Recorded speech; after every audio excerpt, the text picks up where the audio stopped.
Communications, LLC. Warning, you are about to listen to the greatest radio show ever. And due to contractual obligations and to shield our airwaves corporate licensees from any semblance of liability, responsibility, and gullibility, we must tell you the views represented on this show are not necessarily those of this station or its management. This radio show contains differing points of view on current political topics, and due to the nature of its contents, it should be heard by everyone. Thank you for listening. Now live from the heart of liberal Wisconsin, where the political party is just beginning, welcome to the Devil's Advocate Show. Best friends proving it's never personal, only politics. Please allow me to introduce myself. Now here are your hosts, Dom and Crute. Welcome to the Devil's Advocates Radio Show. I wish you a happy Tuesday, but you're so clearly annoyed. I'm not even going there. I'm annoyed today, Curdy, but I'll get over it, man. We're on the air now. We're going to talk some politics, have a good time. You know, it makes my mood a little bit better every day.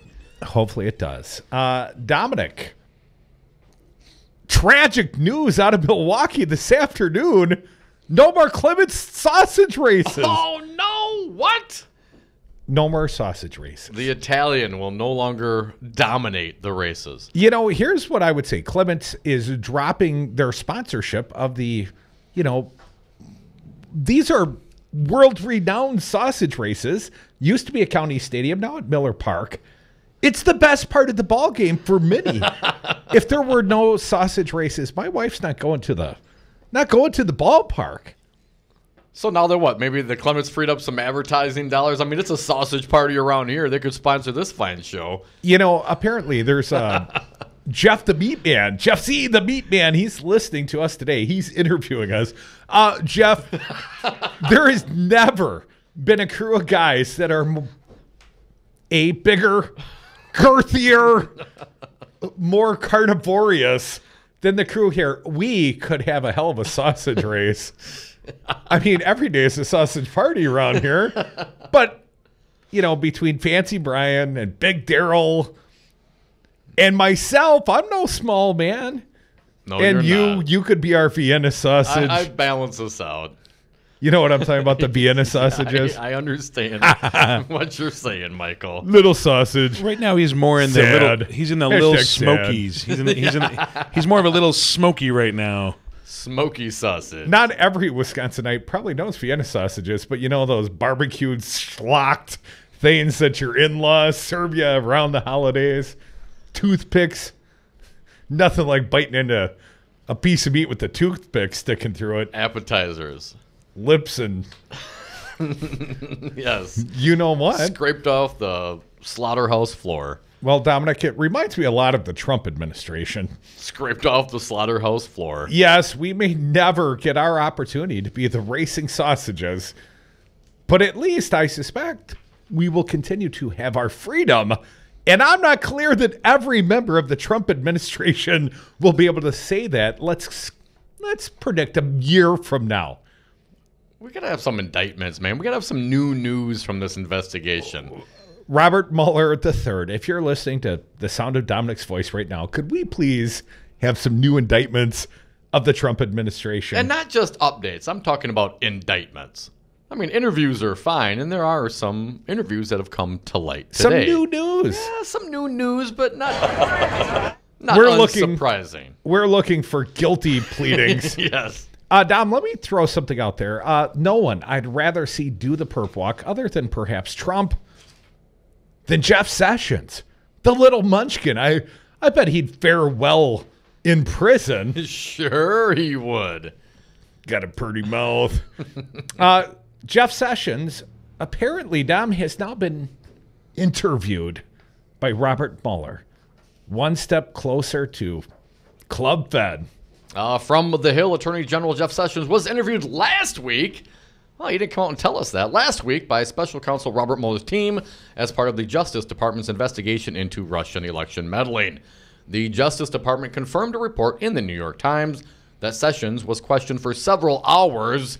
I wonder if he was able to recall anything. I do not recall. Seems to have a poor memory when giving congressional testimony. Give me a break. It is the first time that Mueller's team has interviewed a member of President Trump's cabinet. Sessions recused himself from the Russia investigation in March. Despite criticism from Trump, it was reported earlier this month that Trump ordered White House counsel Don McGahn to block Sessions from recusing himself, but the Attorney General refused. It is likely that Mueller questioned Sessions about Trump's firing of former FBI Director James Comey, who apparently, Crudy, was also interviewed. That being reported today. Comey's been interviewed as well. FBI Director James Comey, and whether the president obstructed justice, yes. Sessions recommended that Trump fire Comey over the handling of the investigation into former Secretary of State Hillary Clinton's private email server, but Comey has said he thinks the president fired him for refusing to drop the FBI's investigation into Michael Flynn. Well, mostly because Trump went on NBC and told Lester Holt that's the reason he fired James Comey. Just because that's what he said, Crudy, that was perhaps positioning by a genius 3-level chess playing president, just laying out different lines of thought just to keep everybody guessing. Come on, he does not have 3 levels of anything but BS at his capability. Mueller's team announced in December that Flynn, Trump's first national security advisor, had pleaded guilty to making false statements to the FBI and was cooperating with their investigations. Sessions has also been under scrutiny for statements he made during his confirmation hearing when he told the Senate Judiciary Committee under oath that he had no knowledge, Michael, of communications between the Trump campaign and Russia, and that he had not communicated with Russian himself. It was later reported Sessions had met 3 times with former Of course he did. Ambassador Sergei Kislyak before the election, which he said was done in his capacity as a senator from Alabama. Now, Dominic, what was the question I asked you? Why does this matter? Why does it matter? Until we see all the connected dots, until we see the strings, sort of a Beautiful Mind style, and Mueller drops his final investigation, or perhaps more indictments. We're waiting, sir. We're a little impatient, quite frankly. Why does it matter? Well, Dom, I just went searching. Robert Mueller's team has questioned Jeff Sessions. Here's why that matters. Way to do the prep work, man. I had to go to Vox.com. Andrew Prokop. I'm going to jump into the body of this piece.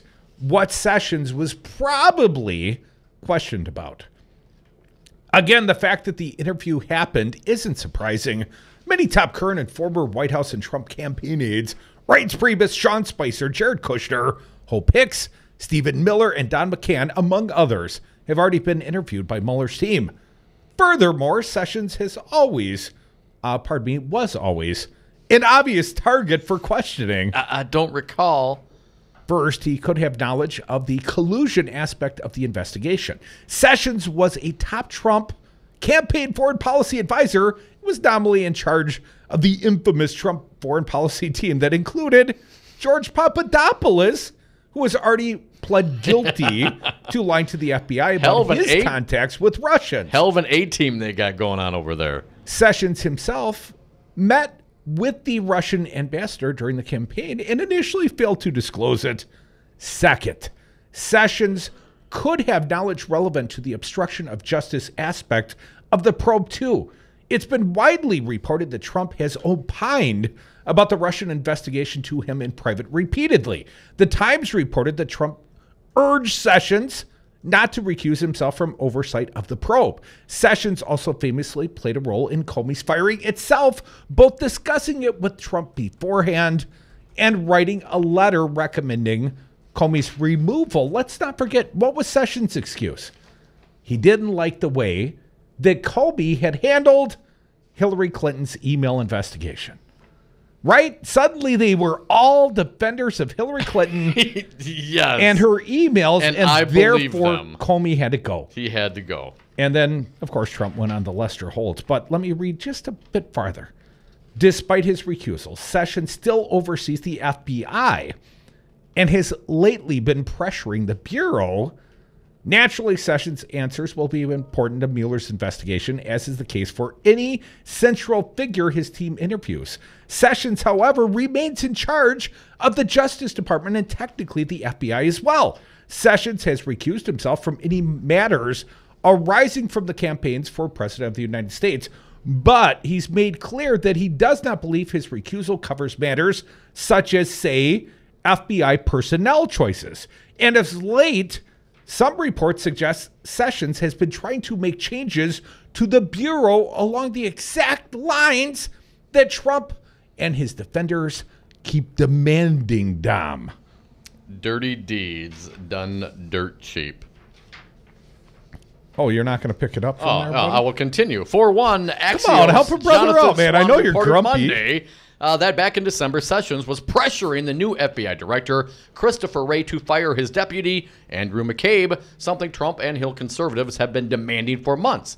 McCabe's wife was a Democratic candidate for Virginia's state Senate in 2015, and then Governor Terry McAuliffe, a longtime Clinton ally, helped raise hundreds of thousands of dollars for her campaign. She ended up losing the race before McCabe was given supervisory authority over the Clinton email investigation. Okay. Doesn't that sound exactly like obstruction of justice? Why is the Attorney General pressuring to fire? I mean, Trump's telling the AG is trying to get McCabe fired, and Wray, the FBI director, says you fire him, you lose me. How is that not evidence, or at least seemingly evidence, of obstruction of justice as it's being described on the pages of the Vox article? Well, I guess you'd have to get into the mind of Jeff Sessions. The definition of what is. I'll continue from this piece. In the case of McCabe, Wray is said to have had resisted Sessions' pressure, but the New York Times reported last month that McCabe is expected to voluntarily retire in March, and if that happens, Trump and Sessions will have gotten what they wanted anyway. A voluntary retirement. How so very convenient. Wray also did reassign the FBI's top lawyer, James Baker, and according to Swan, Sessions pressured him to do that as well. All of this was unfolding with Trump and his allies' intense criticism of the Russia probe as the obvious backdrop. Although these developments happened before Sessions was interviewed last week, he apparently saw no problem intervening within politically charged Russia probe-related FBI personnel decisions, despite having every reason to believe he'd be a key figure in the Mueller probe. Is Mueller looking into potential wrongdoing by Sessions? ? The interview alone isn't enough to make that clear. Mueller's team has interviewed many White House aides for a variety of reasons. But after being interviewed 4 hours, Sessions probably has a better idea of the answer to that question. It's worth asking whether that will play a role in any interventions with the FBI going forward. Folks, you're listening to the Devil's Advocates Radio Show. We'll take our first break of the day. Plenty of time for you today. 844-967-2789. I realize these are baby steps on the way to indictments, impeachment, prosecution, imprisonment, and hopefully someone hits the gallows. Maybe that part's wishful thinking on my part, but high crimes like treason. And they hang them. I mean, it used to be hang them high, right? Yeah. Here's, ultimately, we're early in this prosecution, or at least possibly we are still early on the front row, on the front low rungs. But when this all comes down, if this guy was the future attorney general and there's Russian collusion going on all around him, if Jeff Sessions is not the deep throat, is he not the dirtiest AG ever? Should he not go to prison or worse? Folks, we're the Devil's Advocates. Might be a little hyperbolic today. I got to pick up my little buddy. I'm pissed off today. Yeah, I can tell. Makes you so cheerful to work with. Come back. Cheer up, Dom. 844-967-2789. The intelligence community, that's of the United States of America, let me just say they are a breath of fresh air. When Trump gets the guillotine, you're going to be the first one to go. When Wisconsin Republican Brad Schimmel, I don't have a lot of expertise, decided to run for Wisconsin Attorney General, I don't even know my own website address. even some conservatives questioned his ability. You can always say no to a request for an interview, and I kind of wish Mr. Schimmel had said no. I don't think he was ready for that. Schimmel claims to be all about law and order. You start with the default position that yes, you will enforce the laws. Apparently, even if that means enforcing a 1960s-style ban on interracial marriage. It might be distasteful to me, but I've got to stay consistent with that as the state's lawyer. It's not my job to pick and choose. Wisconsin deserves a competent attorney general. We gotta go. Yes, Brad Schimmel, you do gotta go. This message was paid for by the People for People Corporation. Donate online at p4ppc.org, p4ppc.org. Adopt US Kids presents Multiple Choice Parenting. Your daughter just had her first breakup. Do you A, put yourself in her shoes? How could he do this to you? And for Sheila, she has split ends. B, console her. Oh, sweetie, this is going to happen a lot. 4, maybe 5 more times before you get married. C, take charge. Got to get this all straightened out. Give a little talking to, man to man, mano a mano. Hey, Steve! Is now a good time? No? Okay, no problem. Bye. Or D, help her find a new boyfriend. I know a great place to meet boys. The internet. Nice, single boys. Never mind. How about some ice cream? As a parent, there are no perfect answers. But you don't have to be perfect to be a perfect parent. Thousands of teens in foster care will love you just the same. For more information on how you can adopt, visit adoptuskids.org. A public service announcement from the U.S. Department of Health and Human Services, Adopt U.S. Kids, and the Ad Council. Make a resolution, Milwaukee, to eat your fruits and vegetables. Go to the new Pete's Fruit Market on Martin Luther King and North Ave. Find the freshest fruit, always the perfect peach.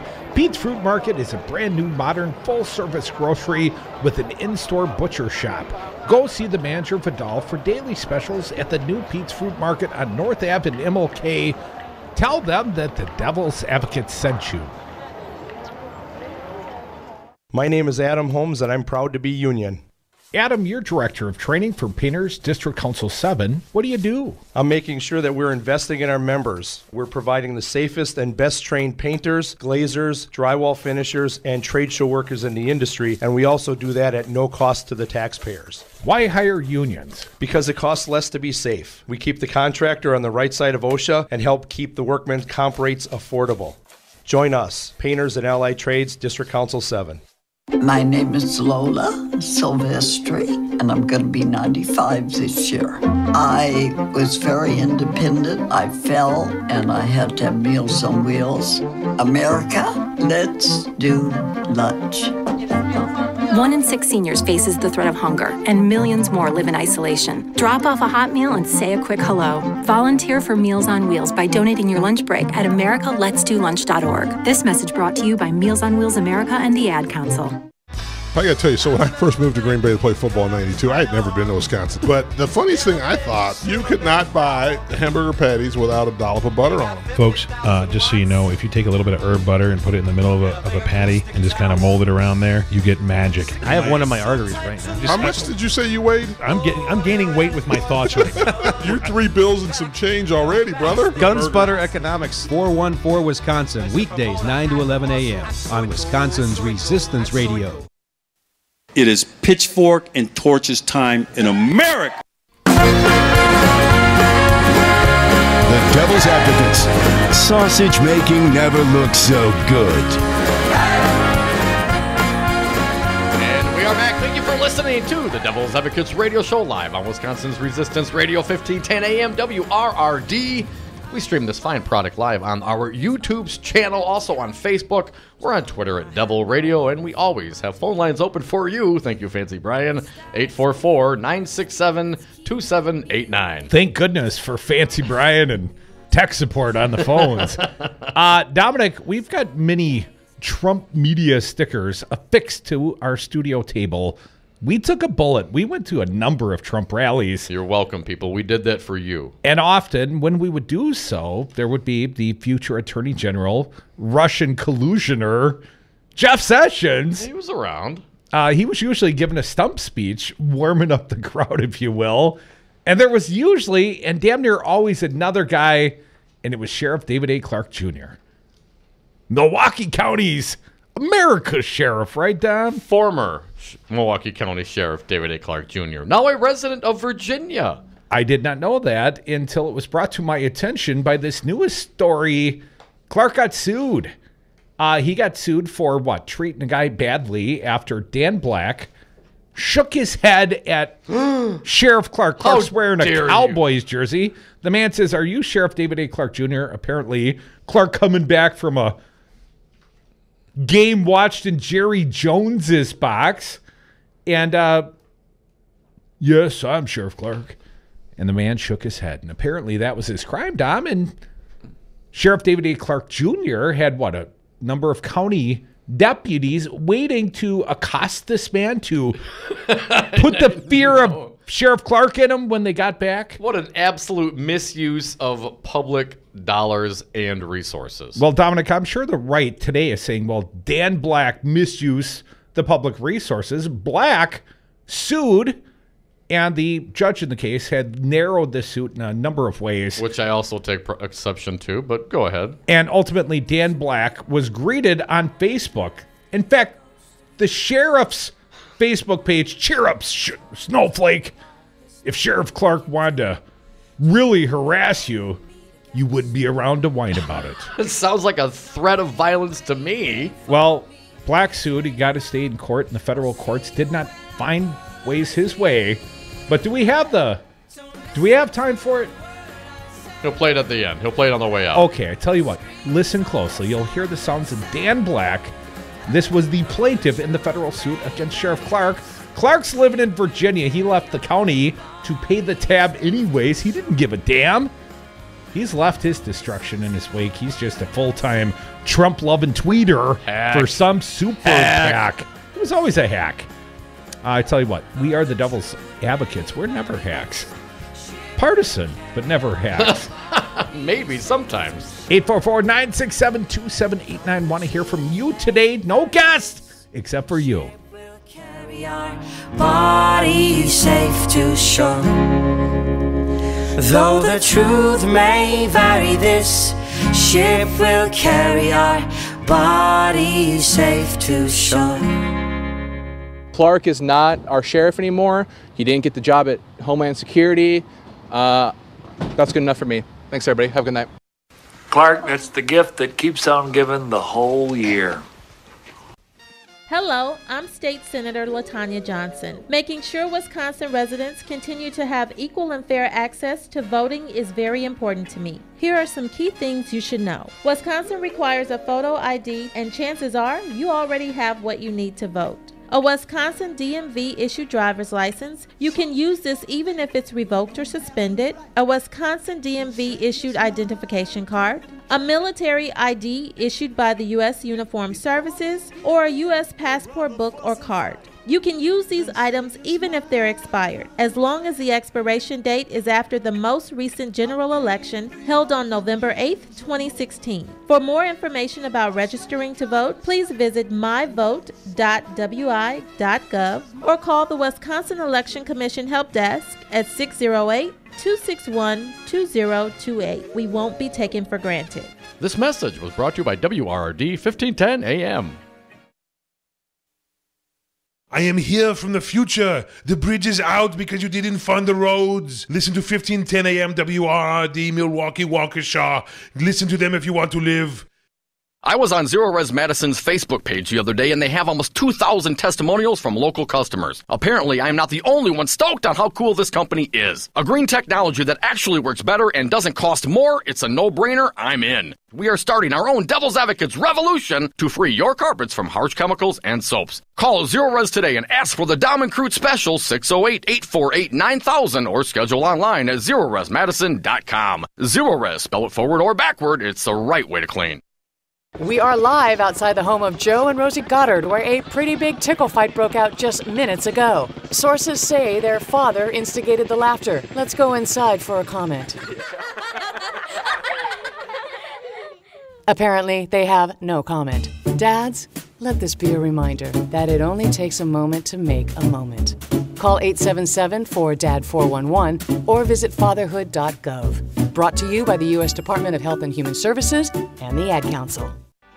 The Earl Ingram Show. I am really honored to have in studio a young man, Mr. Marquise Garner. He's written a wonderful book, Have You Ever Wished You Were Someone Else? Carrying the Weight of Autism. Chapter 4, man, A Face in the Crowd. Being in public school, a lot of times you have like 35, 40 kids in the class, and I felt like another face in the crowd. Like I wasn't getting the individual attention that I needed when I was falling behind in my curriculum. I felt like I was on a political spectrum. Like not only was I diagnosed as being autistic, but being the first black, I was like, man, not only am I autistic, but I gotta like be a revolutionary for my people, being the first black in the special ed class. The Earl Ingram Show, Monday through Friday, 7 to 9 a.m., Saturdays noon to 3 on WRRD, Wisconsin's Resistance Radio. Come on, man! Good afternoon. It is 2:32 for 1510 a.m. WRRD, Wisconsin's Resistance Radio. My name is Brian Kelly. The Brewers pitchers and catchers report in less than a month, and opening day is a few months away. That also means the sausage races begin, but they will no longer be sponsored by Clements. Alas, all good things come to an end, and the Brewers have decided to discontinue our partnership with them, said Chief Executive Officer of Clements Sausage, Tom Daniker. This spring, we entered into regular contract negotiations with the Brewers, just as we have done many times over the past 25 years. We intended to extend and continue our partnership with the Brewers, and more importantly, the Brewers family of fans. Unfortunately, that did not work out. Tonight, mostly cloudy, lows in the upper teens. Tomorrow, partly sunny, highs in the upper 20s. And Thursday, mostly sunny, highs in the upper 30s. Currently, we're looking at 30 degrees in Milwaukee and 27 in Waukesha for 1510 a.m. My name is Brian Kelly.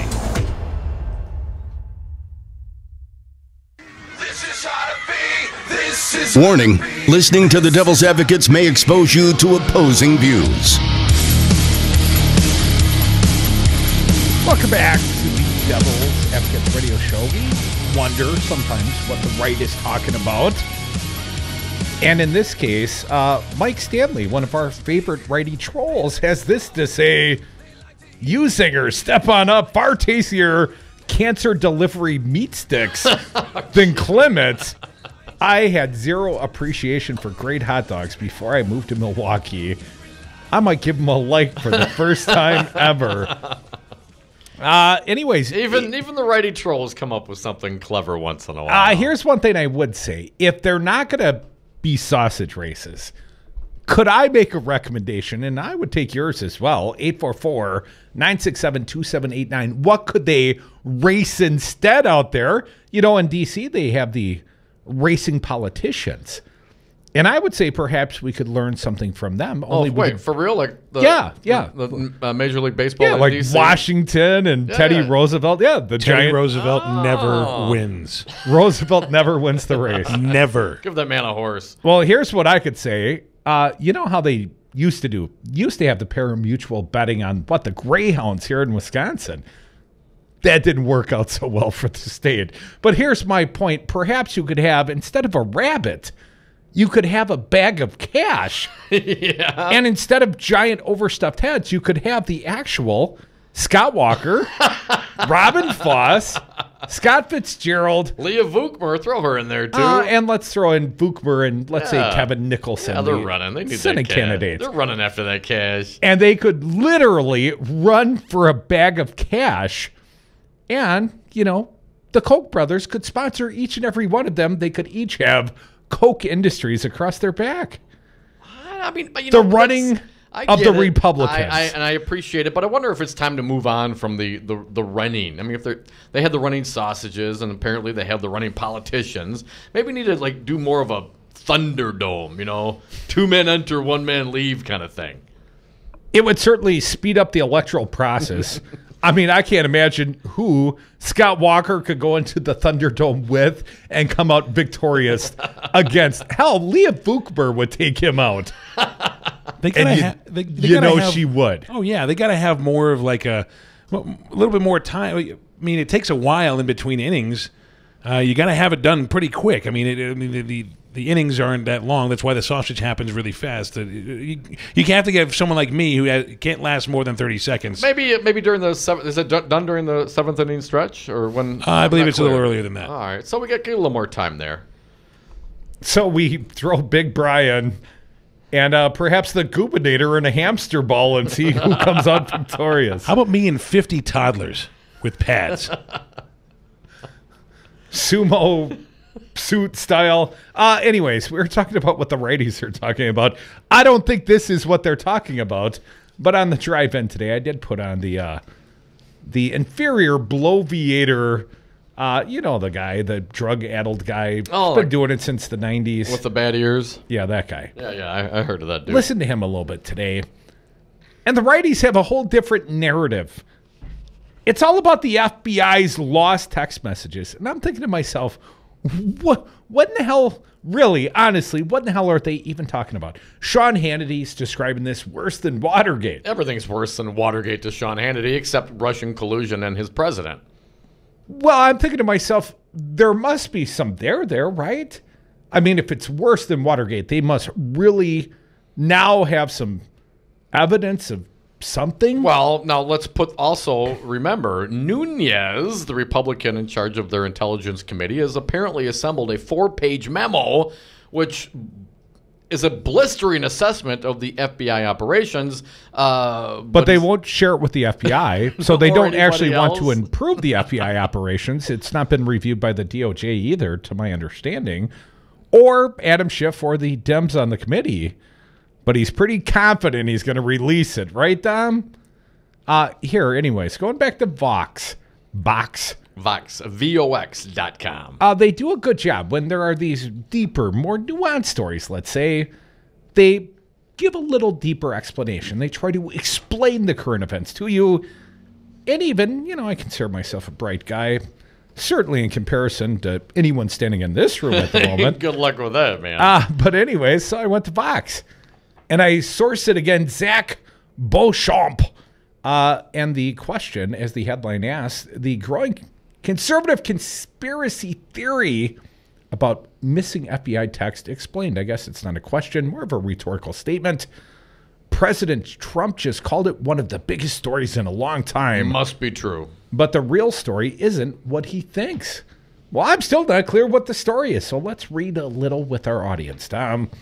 In the conservative world, outrage over the missing text is everywhere. I'll say the allegation, which you're hearing from President Trump, Fox News, and Republicans in Congress, don't forget the overweight bloviator on the EIB network, is that the FBI intentionally deleted an unknown number of texts between two FBI employees. The messages of Special Agent Peter Strzok and attorney Lisa Page supposedly contain proof of an FBI plot to undermine the Trump presidency. Bum, bum, bum. Strzok and Page have been in the crosshairs of the White House and its defenders since the mid-December release of texts in which they discussed an insurance policy against Trump in the run-up to the November election.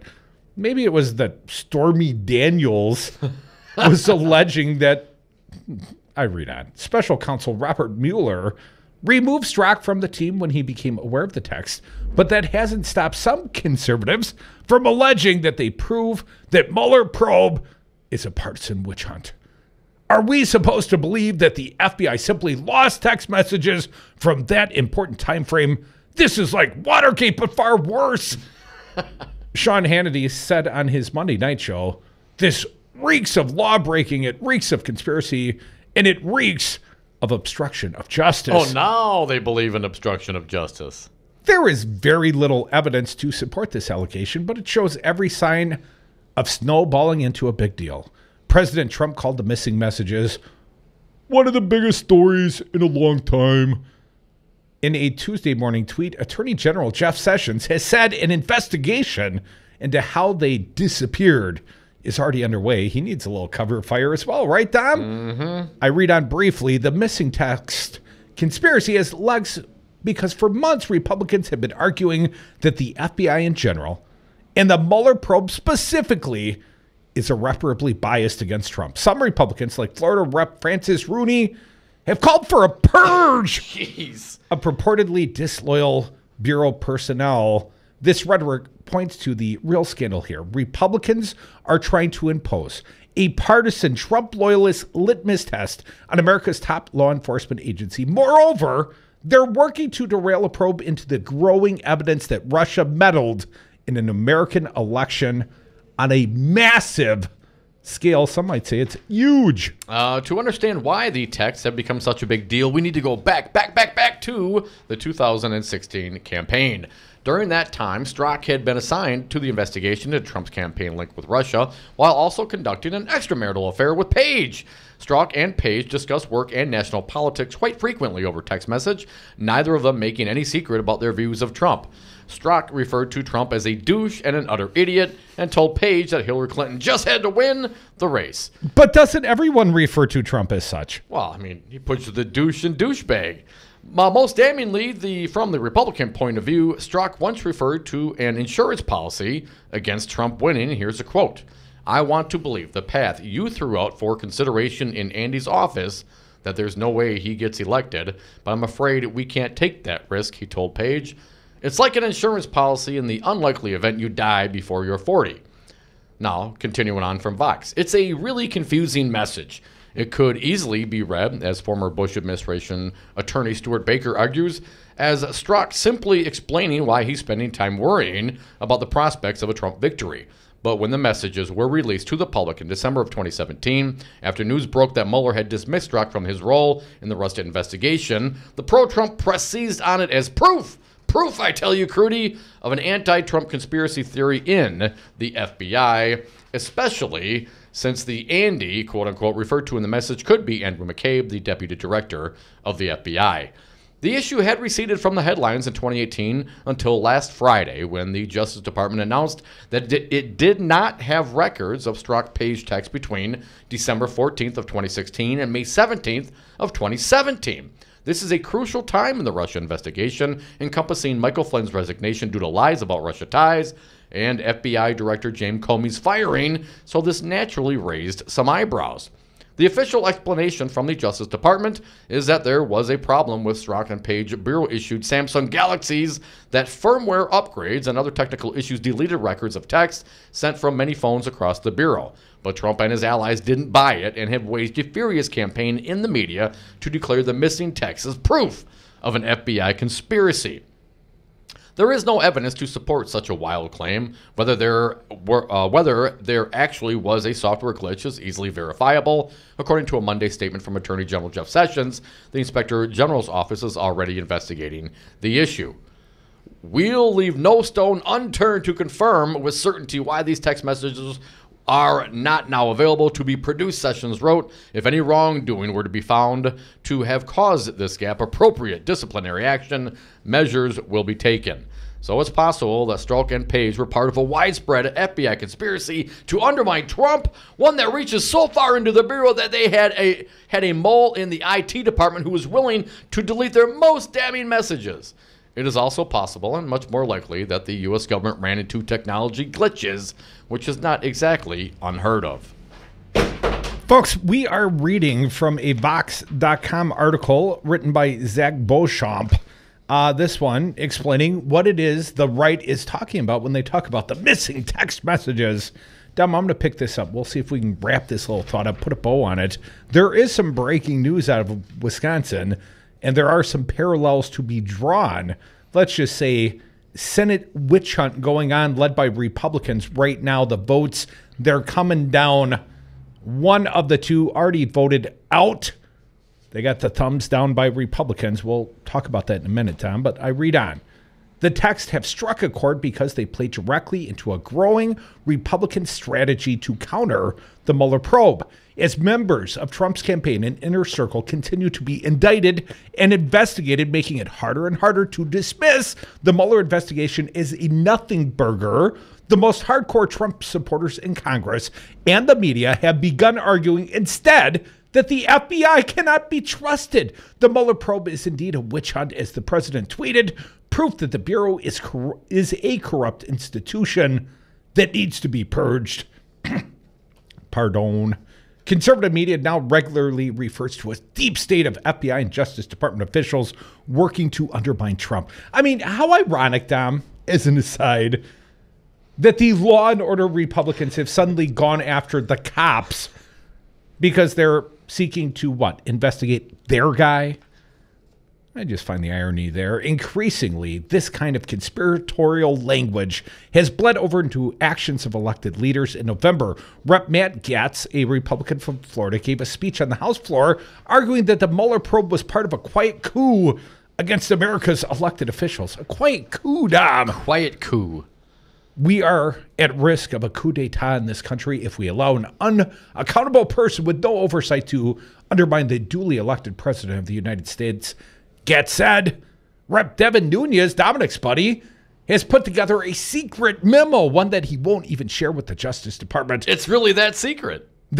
He can keep a secret, right, Dom? Yeah. That allegedly shows proof of institutional anti-Trump bias at the FBI and DOJ. The memo, like the text, has become a kind of cause celeb in the conservative movement. Hashtag release the memo is a popular hashtag in right-wing social media circles.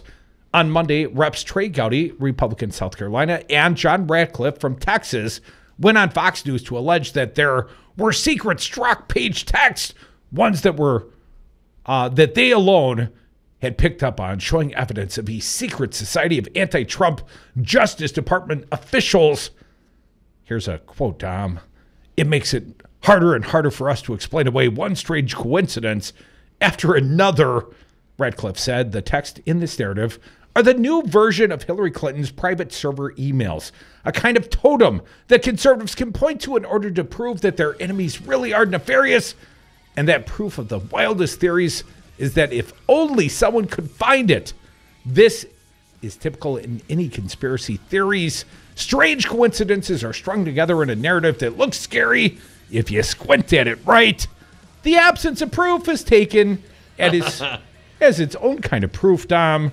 What's atypical about this conspiracy is that it's being embraced by much of the conservative movement, up to and including the President of the United States. Folks, we are the Devil's Advocates. Breaking news out of Wisconsin.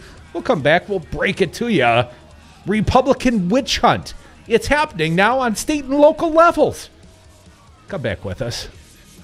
And we'll take your calls. Tom, why don't you give them the phone number?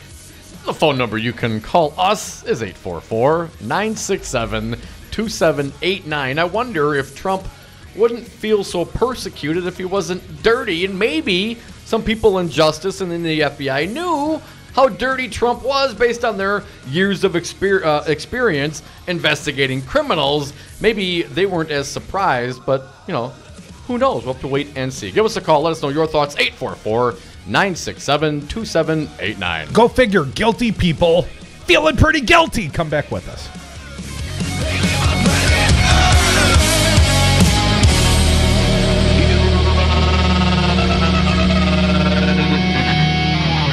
A lot of people are disappointed in the Justice Department, including me. If there's no there, there's no there.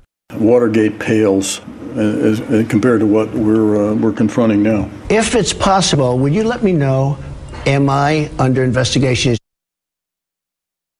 Wisconsin's doing terribly. The roads are a disaster because they don't have any money to rebuild them. They're borrowing money like crazy.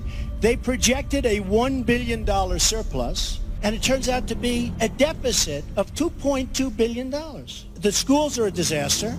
The hospitals and education is a disaster. And when I see Scott Walker with his little motorcycle and puts his helmet on and he gets off and he makes a speech, but he's always riding like, he gets off a bike like he's a big tough guy, okay, or a little tough guy. Their lobbyists, their special interests, and their donors will start calling. They gave you $1 million to your campaign, and this one gave you $5 million, and this one. You have to do it. You know what he's going to say? Okay, I'll do it. Mr. Trump, you're using the talking points of the Democrats, and as we all know, I'm using facts. This message was paid for by the People for People Corporation. Donate online at p4ppc.org. P4PPC.org. Do you own a rental property, or would you like to partner with a rental investment team? Call the pros you can trust at CCL Management. Rental expertise second to none, a general contractor on staff to direct repairs and improvements, and real estate brokerage services tailored to the small investor. If you're ready to invest in rental property or just need professionals to manage your real estate portfolio, call us, CCL Management, at 608-833-0009 or visit us on the web at cclmanagement.com.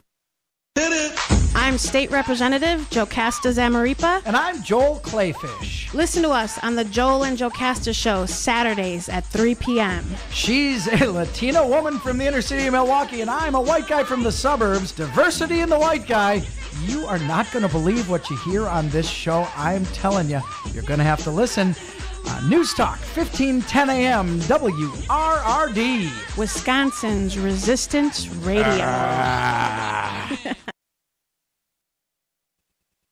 Going through divorce is a very emotional time in someone's life, and when I went through my first divorce, I really needed someone to help me through the legal aspects of what my rights were. That's why I got in contact with Lawton and Cates. The attorneys at Lawton and Cates. It's who you turn to for legal advice. 282-6200 or lawtoncates.com. When you need an attorney, trust the voice of experience. The only choice, Lawton and Cates. Hi, I'm Crudy. I'm here with my friend Tom Alonzi, Principal Officer with Teamsters Local 200. Tom, why are you union strong, Teamster strong? Well, because, Crudy, the Teamsters are the most powerful labor union in North America with 1.4 million members, standing together for better wages, benefits, and working conditions at their respective places of work. Tom, what are the unions going to do for the next generation? The same things we Teamsters have done for the generations before them, Crudy. Give them respect, dignity, and representation with a legal binding contract with their employer, not just the empty promises of an ever-changing employee handbook. Tom, if people want to know more about the unions or joining the Teamsters, what do they do? Well, Crudy, they can simply call Teamsters Local 200 at 414-771-6363 and say, I'd like to know more about becoming a Teamster. Or they can go to our website at teamsterslocal200.com. Be union strong. Stand with Teamsters Local 200, like News Talk 1510 AM and your friend Crudy. Have a drink at Regano's Roman Coin. This neighborhood corner tavern is as classic as the street it occupies. Family owned and operated since 1966, Regano's Roman Coin is located in a former Pabst Tide House on historic Brady Street, serving an array of craft beers with a focus on Wisconsin breweries. Also, weekly drink specials, trivia on Wednesdays, seasonal sporting events, parties hosted for all occasions, and pet friendly. Open 11 a.m. Tuesday through Friday, 10 a.m. Saturday and Sunday, closed on Monday. Regano's Roman Coin, Milwaukee's pet friendly, cash only order and classic corner tavern. Charged, never convicted. Dom and Krutz are the devil's advocates. And we are back. Thank you for listening to the Devil's Advocates Radio Show. Streaming live on YouTube, Facebook. We're on Twitter at Devil Radio. And we're on the phones 844-967-2789. Dominic, we've got more and more breaking news out of the state of Wisconsin. This article, Jason Stein, outspoken state Wisconsin rep, Jesse Kramer not running for re-election. What? What's he going to do instead, you might ask? GOP State Rep Jesse Kramer said Tuesday he would not run for re-election, ending an outspoken tenure in which he fought to limit abortion, allow the concealed carry of guns at schools and the University of Wisconsin campuses. But the Kewaskum pilot, an Iraq War veteran, said he would leave the legislature in a year and would be training to fly Gulfstream jets. I will be forgotten in short order, but I hope I have made at least some mark on this body for better or worse, Kramer said in a floor speech Tuesday. Kramer, who has challenged Democrats and his own Republican leaders, might not be forgotten quite so quickly. Since being elected in 2014, Kramer has pushed a number of emotionally charged bills, including one to crack down on UW system students who disrupt other speeches. You know, the snowflake bill, Dom. Also being reported, Mark Sommerhauser from the Wisconsin State Journal said Wisconsin State Senate Republicans have voted on party lines to reject confirmation of the state's top ethics and elections officials, which Republicans said will effectively fire them, and Democrats decry it as political score settling that will hamper oversight of elections and public officials. Where was their public hearing? No, you don't get a public hearing. I mean, did the board... There was even an independent investigation done of Brian Bell.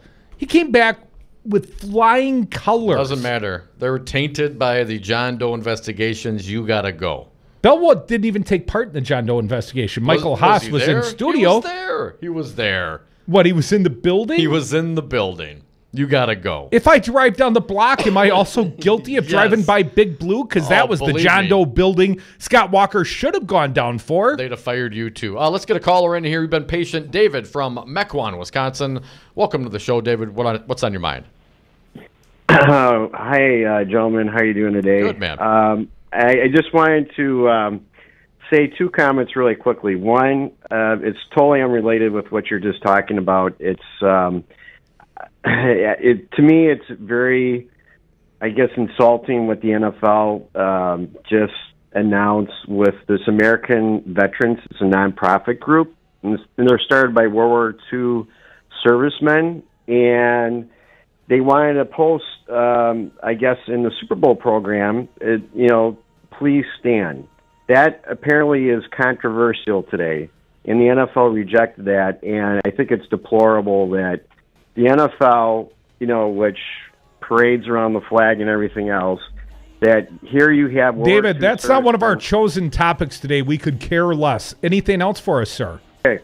Yes. I wanted to chime in regards with the text messaging, which you were talking about with the FBI. What we do know is this, is that... David, you should have started with that. If you want... You can sit tight. You can bring it back to the top of the hour after the commercial break. I'd like to hear what you have to say about the text messages and the FBI coming from perhaps not a progressive point of view. Please stand during our commercial break. We'll be right back. More Devil's Advocates. More of your calls. Make them interesting, please. 844-967-2789. They'd like to take me out for a lot of reasons far bigger than just this election. My good friend, Governor Scott Walker. You can be my wingman anytime. Make a resolution, Milwaukee, to eat your fruits and vegetables. Go to the new Pete's Fruit Market on Martin Luther King and North Ave. Find the freshest fruit, always the perfect peach.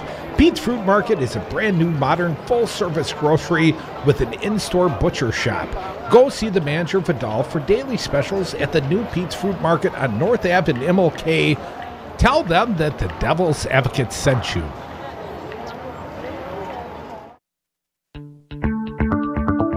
Hi, I'm Anton Capella, Chief Technology Officer at Five Nines. Five Nines is more than just our name. It's the level of service you can expect. We provide 99.999% uptime. That's the highest availability and performance you can get. You have enough to worry about with your business data, web, security, and cloud services, so we'll manage your IT so you don't have to. Visit 5nines.com. That's the number 5nines.com. Take a look under your bed. Find stuff under there? What about jobs? No? Now try your basement. There's a pair of overalls that overall you're not so into anymore. A perfectly good laptop that hasn't sat in your lap in months. And even more stuff, but still no jobs? Well, you really have both. See, stuff is defined as household articles considered as a group. Sometimes this stuff is no longer needed. Wait, no longer needed? That can't be right. Because remember those jobs you were looking for? Those are really needed, and they're the stuff inside your stuff. Even inside that winter coat that moved with you to Phoenix. Our job is to unlock those jobs, and it starts when you donate your stuff to your local Goodwill. Here's how we do it. When you donate to Goodwill, we sell your stuff to provide job training for people right here in your community. So just by teaming up with Goodwill, you help create jobs. And isn't that worth parting with the leftover guitar from your 80s cover band? Goodwill. Donate stuff, create jobs. Find your nearest donation center at goodwill.org. A message from Goodwill and the Ad Council. You are listening to Wisconsin's Resistance Radio, WRRD, 1510 AM. A budget setback, another school shooting. I'm Rich Johnson. Will there be a deal for both a budget and to resolve the situation for nearly 1 million Americans brought to the U.S. illegally as children? Senate Democratic leader Chuck Schumer says he's still hopeful. We're a lot better off today when it comes to the cause of Dreamers than we were 4 or 5 days ago. We've gotten a commitment from Senator McConnell, trust but verify, but he made it not just to Democrats but to a good chunk of his own caucus. However, Schumer has suddenly withdrawn last week's offer to President Trump to fully fund the border wall in exchange for a Dreamers bill. Trump didn't take the offer last week, leading to the government shutdown. Now a staffer for Schumer says the wall funding offer is off the table. President Trump says foreign manufacturers are taking advantage of us, so he's doing something about it. I am taking action to impose safeguard tariffs on imported residential washing machines and all solar products. There are concerns overseas it might trigger a new trade war between the U.S. and China and South Korea. Germany's economic minister says that could have repercussions in Europe. The president also says he is not concerned about whatever Attorney General Jeff Sessions had to say last week to investigators for Special Counsel Robert Mueller. And there's word former FBI Director James Comey also spent time with Mueller's team. It's bad enough that 2 students were killed today in Benton, Kentucky when a fellow student started shooting, but it could have been much worse. We're trying to determine that every one of those that has been shot was a student. It is our belief that they are. Kentucky Governor Matt Bevin referring to 14 students who were shot but survived. 5 others suffered other injuries. Authorities now busy preparing charges against the 15-year-old suspect. Great subscriber numbers for Netflix sent the stock soaring by about 10% today, fueling a big NASDAQ gain. It's up 55 points. The Dow gained 4. I'm Rich Johnson.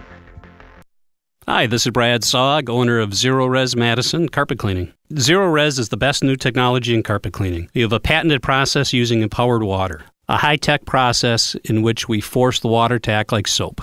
It doesn't want to stay in that state. It's jacked up and it's angry and it wants to hit the dirt and then it neutralizes. When we're done, all that's left in your carpet is just light moisture. In the end, you get the cleanest, greenest, healthiest carpet cleaning available. Call us at 848-9000. Zero Res. Spell it backward or forward. It's the right way to clean.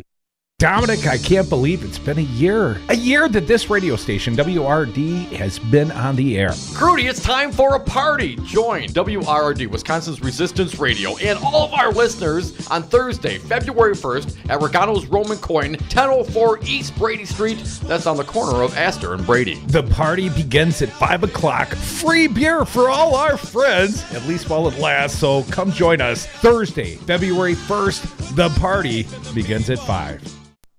It's a new challenge for the makers of America's top laundry detergent, shutting down the Tide Pod Challenge. Procter & Gamble created a double-latched lid to keep little kids from eating the colorful pods that could be mistaken for candy, but the nation's Poison Control Center say there's a startling spike in teenagers eating the pods to make a name for themselves on social media. CEO David Taylor says P&G is working with the social media platforms to remove videos of people biting detergent.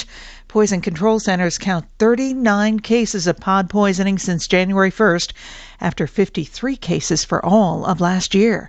I'm Jan Johnson. The Shape of Water took the lead for the most Oscar nominations this year with 13, including Best Picture. 88-year-old Christopher Plummer is now the oldest actor ever nominated, and Meryl Streep's increased her lead with her 21st nomination. She's won the Oscar 3 times. I'm Rich Johnson. Juice, Mom! Juice, juice, juice! Mommy, why are we going to the store? Mom, I want juice! Mom! Juice, juice, juice! Mom! Your child will have different needs at different stages of life, and that includes the car seat. See, car crashes are a leading killer of children ages 1 to 13. Protect your child's future at every stage of life. Go to safercar.gov/the-right-seat. A message from the National Highway Traffic Safety Administration and the Ad Council. Everybody buckle up. Mom! Buckle up. Let's go! Buckle up. Can we go to the store? Mom, buckle can we get up. some ice cream? Everybody, buckle up. A lot goes on in the car, but you're in control. So only move when you hear the click that says they're buckled in. Never give up until they buckle up. Learn more at safercar.gov/kidsbuckleup. A message from the National Highway Traffic Safety. Good afternoon. It is 3:05 for 1510 a.m. WRRD, Wisconsin's Resistance Radio. My name is Brian Kelly. Breaking right now, the state Senate has voted to oust the leader of the state's Ethics Commission, Brian Bell, and the head of the state's Elections Commission, Michael Haas. At the beginning of the debate, Senate Majority Leader Scott Fitzgerald said, quote, "I have no confidence in either of those agencies." Senator Fred Risser of Madison called it, quote, "a first-rate hatchet job." The two men found themselves fighting for their jobs because they both worked for the former Government Accountability Board. That same board conducted the John Doe investigations into Governor Walker's campaign, which resulted in 6 people being charged and convicted of several crimes, including theft and misconduct in office. Tonight, mostly cloudy, lows in the upper teens. Tomorrow, partly sunny, highs in the upper 20s. Currently 29 degrees in Milwaukee and 27 in Waukesha for 1510 a.m. My name is Brian Kelly.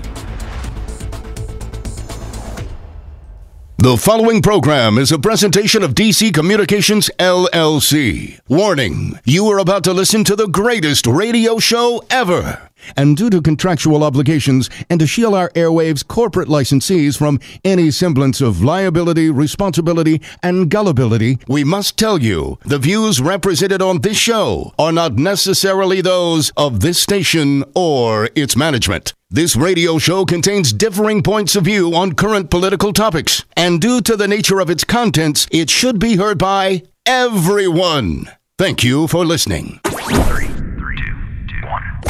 Now live from the heart of liberal Wisconsin, where the political party is just beginning, welcome to the Devil's Advocate Show.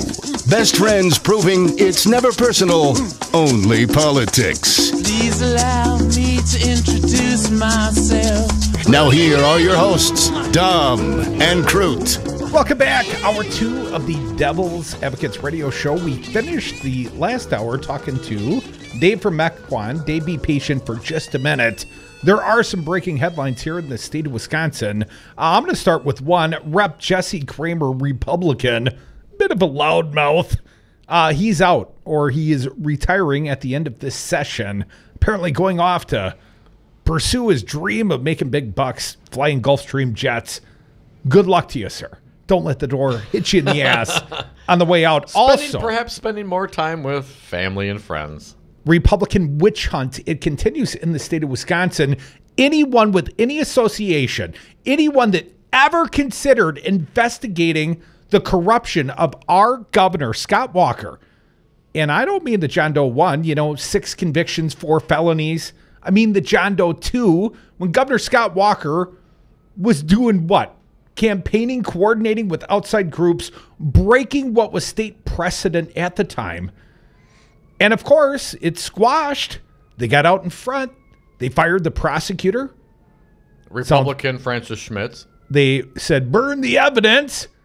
And they gave Scott Walker a get-out-of-jail-free card. I mean, the Wisconsin Supreme Court, the very same that were paid off, or at least, won their elective office. Received the benefit of millions of dollars spent on their behalf by the very people who were accused of coordinating with Governor Walker.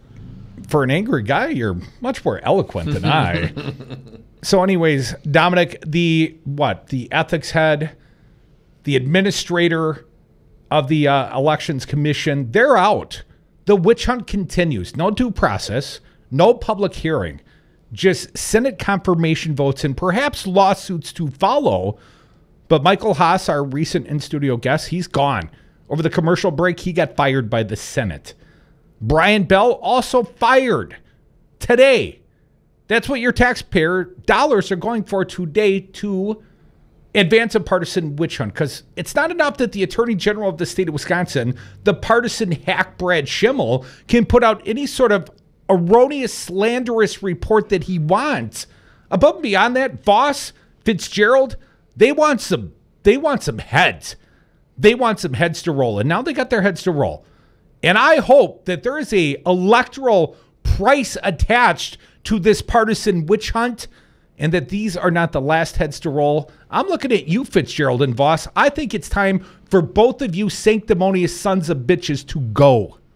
844-967-2789. We'll certainly get into that conversation as well. Crudy, I fully expect there will be lawsuits. We'll see what happens. We were talking with our pal David from Mequon, referring to these text messages that have been lost between a couple of FBI officials, and of course President Trump has been tweeting out about this as well as many other conservatives. So let's get back to it. David, you had a point about this. Please make it, sir.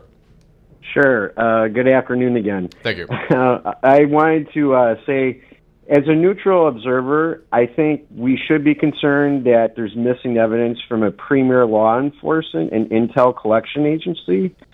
That here we have it from December of 2016, and the exact date, I think it was like May 17, 2017, which is the very first day that Mueller came on board to do his work. And we do have in the current text, I guess it's 384 pages, 50,000 texts between page and stroke, that, there's disconcerting issues that they already knew, that Lynch and Comey knew that Clinton was not going to be charged because they've discussed it in the texting between the two. And the other thing that I should point out is the fact that if you look at Comey's original memo, you can see where it was originally crossed out, where gross negligence was crossed out, and then they put in careless, because if you use the word careless, well, you can't charge somebody because gross negligence would be considered a felony. Dave, let me ask you, what's the point? And here's let me frame this question a little better. All these lost text messages, these perhaps nefarious text messages between an FBI agent and an attorney he's having an affair with. Right. What is the worst that these two people that have been dismissed from the investigation by Mueller, sounds like way back early part of the investigation, Mueller finds out, Mueller dismisses both Page and Strzok. So what do you think's in there that somehow undermines the credibility of the investigation going forward?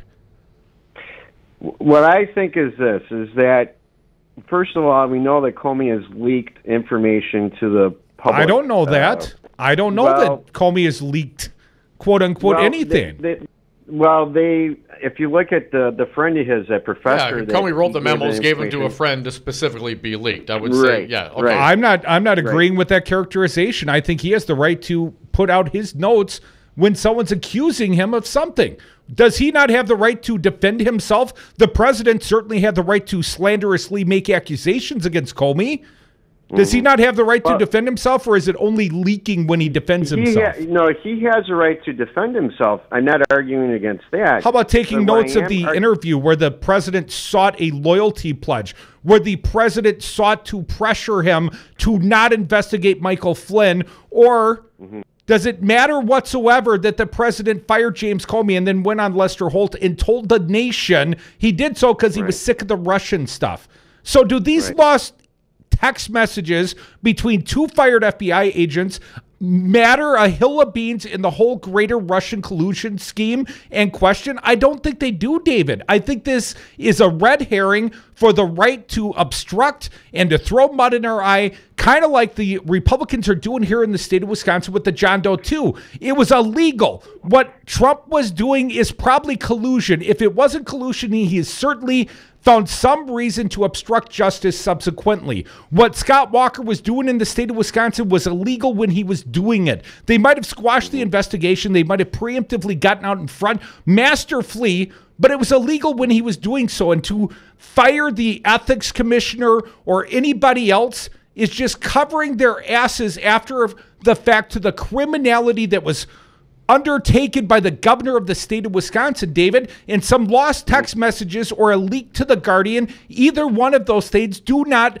dismiss the underlying criminality of Walker and Trump. Well, if you look again with like the FISA warrants and what ended up happening, it was based on the fact that it was on a fake dossier. And it's not a fake dossier, David. I'm done. I don't want to talk about Benghazi. I don't want to talk about red herrings and rabbit holes to go down.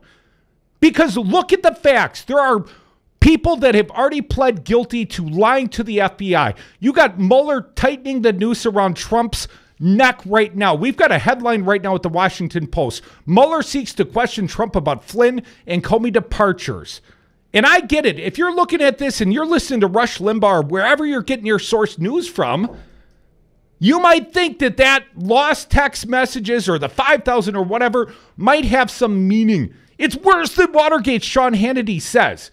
But Sean Hannity's cheering for Nixon right now. Sean Hannity is giving cover to a treasonous president of the United States. And when they do it here on the state level, be it Brad Schimmel, be it Robin Voss, be it Scott Fitzgerald, they are covering for a criminal governor of the state of Wisconsin. And I don't want to hear any GD excuses about Benghazi or leaks or lost text messages.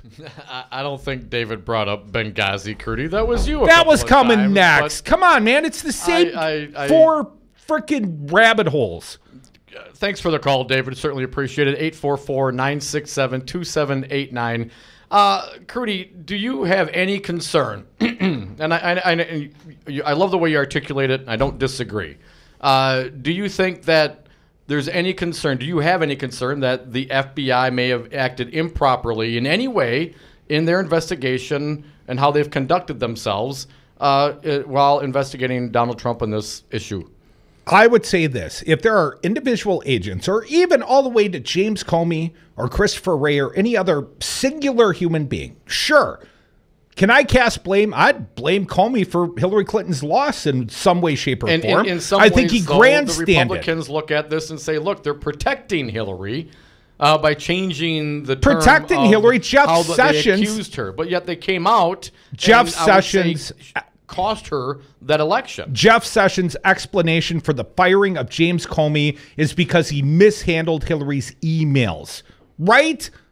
Isn't that the story he started with? You know, the same Jeff Sessions that never met a Russian until, oops, oh yeah, he did. The same Jeff Sessions that perjured himself in his own Senate testimony. And I tell you what, I can't wait for like a year in history to advance to look back on the evidence as it's spelled out by Mueller, not by the right, not by Sean Hannity or even a Libby like me. But I can't wait till the evidence is spelled out and we see the actual treasonous money laundering, criminality. And I don't care if you're talking about the governor or the president. They're both freaking criminals and they're not afraid to undertake criminal enterprises. And if you think Scott Walker somehow is less guilty, don't. Because whether it was foreign corporations or whether it's domestic corporations, Scott Walker was still breaking campaign finance laws in the state of Wisconsin. And maybe that's not quite as bad as committing collusion with the Russians or obstructing justice, but only because he had great lawyers and a criminal defense fund and got out in front of it. 844-967-2789. We'll take one more caller before the break. It's Betsy. Hey, Betsy, welcome back. What do you got for us? Oh, my gosh, you guys, congratulations on your 1 year. Thank you. You're awesome. Well, we didn't survive to the first yet. They could come yank me off the air any moment.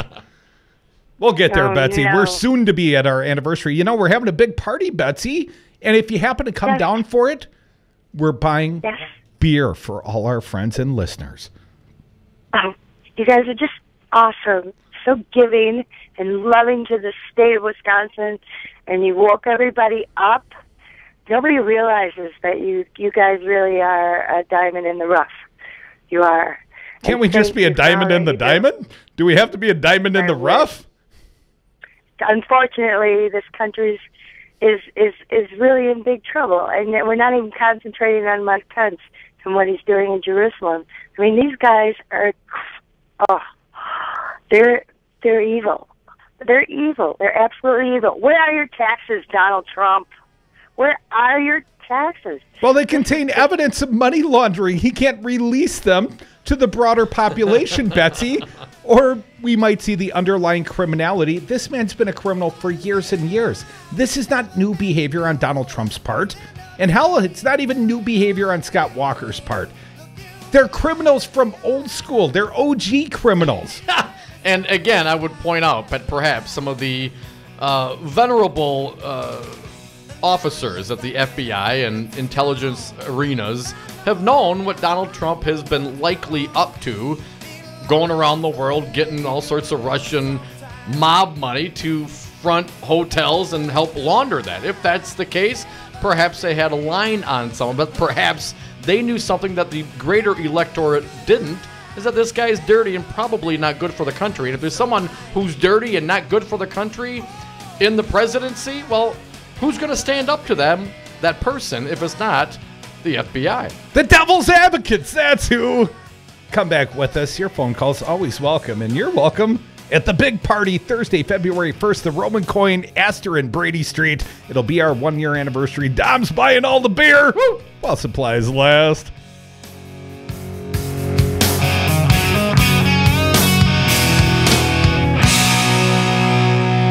There has been no obstruction. There has been no collusion. There has been leaking by Comey. But there's been no collusion, no obstruction, and virtually everybody agrees to that. Those were lies. Plain and simple. It is a high confidence judgment of the entire intelligence community. It's not a close call. Do you own a rental property, or would you like to partner with a rental investment team? Call the pros you can trust at CCL Management. Rental expertise second to none, a general contractor on staff to direct repairs and improvements, and real estate brokerage services tailored to the small investor. If you're ready to invest in rental property, or just need professionals to manage your real estate portfolio, call us, CCL Management, at 608-833-0009 or visit us on the web at cclmanagement.com. You wanted to see me? Yes, please, have a seat. So here's the thing. When this company brought you on, we took a chance on you. You didn't have that 4-year college degree we typically look for. Right. But we gave you a shot anyway. And since then, you've worked incredibly hard and given it your all. Thanks. You've been an important asset to the team, but I don't think you can be an intern here anymore. We want to hire you. You're serious? Absolutely. Find your next great employee. Introduce yourself to the Grads of Life. Who are they? Talent worth knowing about. Young adults of unique determination and experience. An ideal fit for your company in an entry-level position, internship, or even mentorship. They might not have every qualification you typically look for, but they're exactly who your company needs. I won't let you down. I know. Don't miss out on a resource many innovative companies have already discovered. Go to gradsoflife.org to learn how to find, cultivate, and train this great pool of untapped talent. Brought to you by the Ad Council and gradsoflife.org. He is Mark Thompson. He is the chair of the Wisconsin Elections Commission. When the leader of the Senate acts like a king rather than an elected representative and won't even give a hard-working person a hearing before he asks for his head on a plate, that is being a bully. So this is not, this is just stating the facts. No fake news here. The Devil's Advocates, weekday afternoons on 1510 AM, Wisconsin's Resistance Radio. When you need an attorney, trust the voice of experience. The only choice, Lawton and Cates. I needed an attorney because I was injured at work.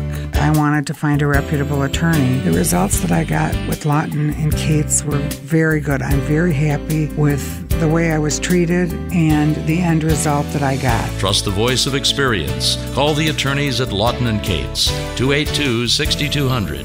282-6200. Whoa. The moment my son saw a redwood tree. It's huge! Is the moment I knew that for him, You can't even see the top of that thing. even the sky has no limit. There are some moments only the forest can inspire. Find yours at discovertheforest.org. Learn about forests near you and discover cool things to do when you go. Your moment is out there. Find it at discovertheforest.org. Brought to you by the U.S. Forest Service and the Ad Council. Hello, I'm State Senator LaTanya Johnson. Making sure Wisconsin residents continue to have equal and fair access to voting is very important to me. Here are some key things you should know. Wisconsin requires a photo ID, and chances are you already have what you need to vote.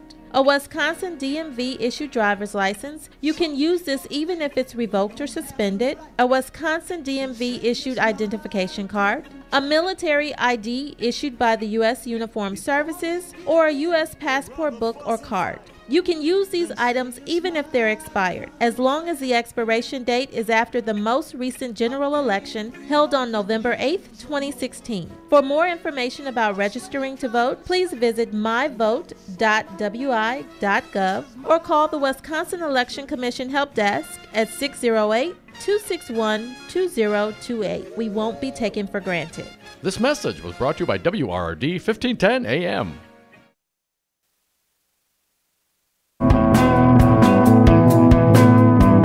The Devil's Advocates, radio for the 99%. We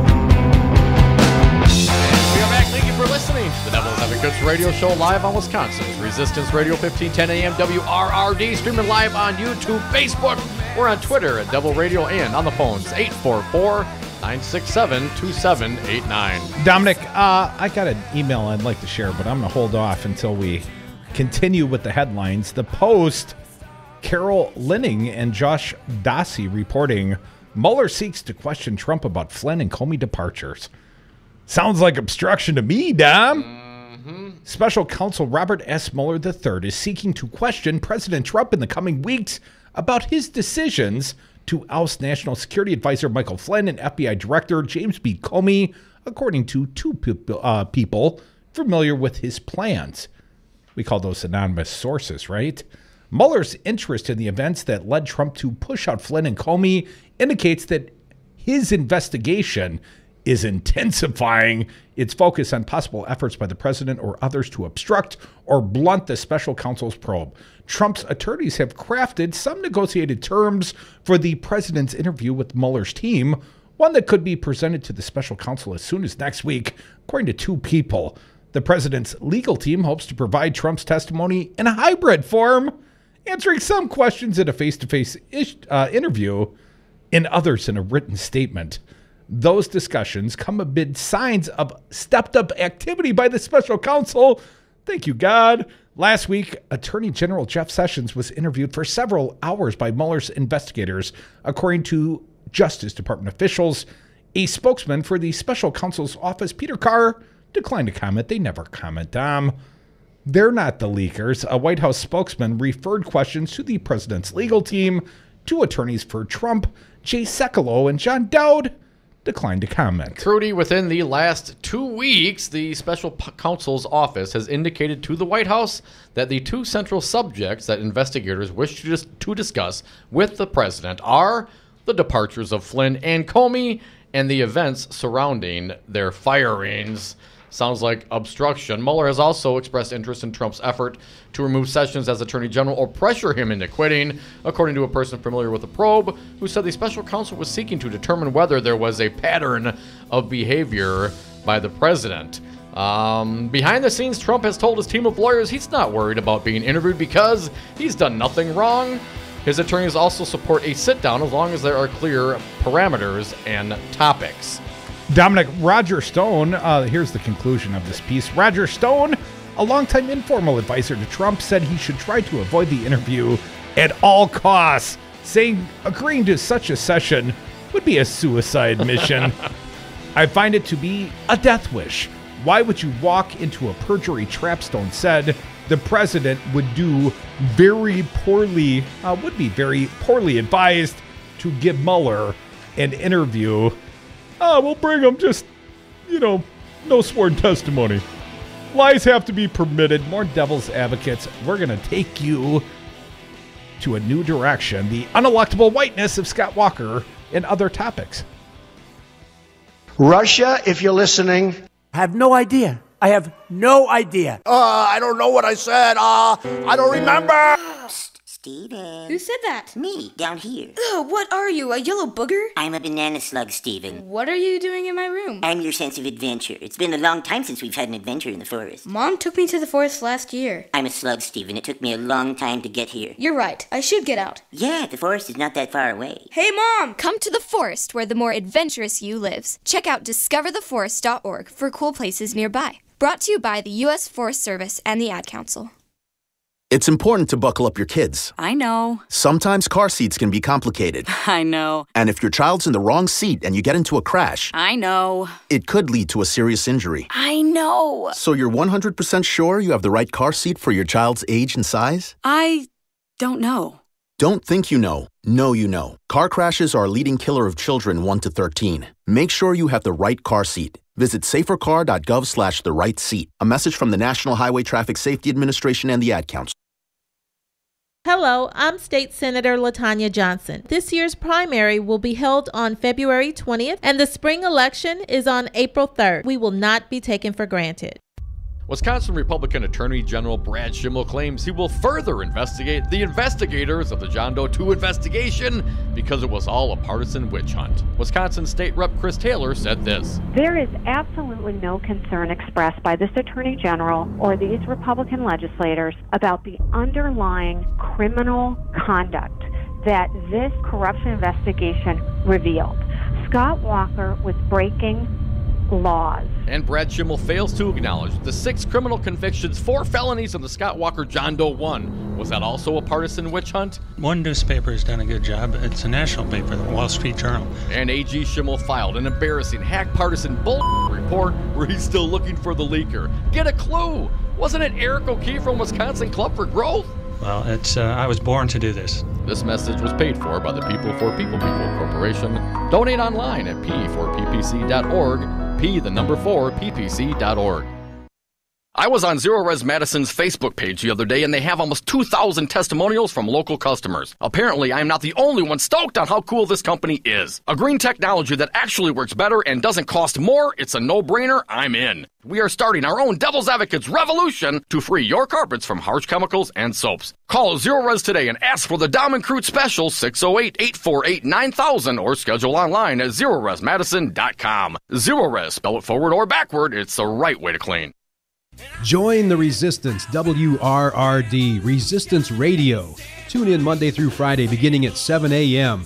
The Earl Ingram Show starts your day from 7 to 9. Then join Brian and Daryl for 414 Wisconsin from 9 to 11. You can hear the Tom Hartman program from 11 to 2. Then from 2 to 5, it's the Devil's Advocates with Dom and Crute. Tune in to 1510 a.m. throughout the day. WRRD, Wisconsin's Resistance Radio.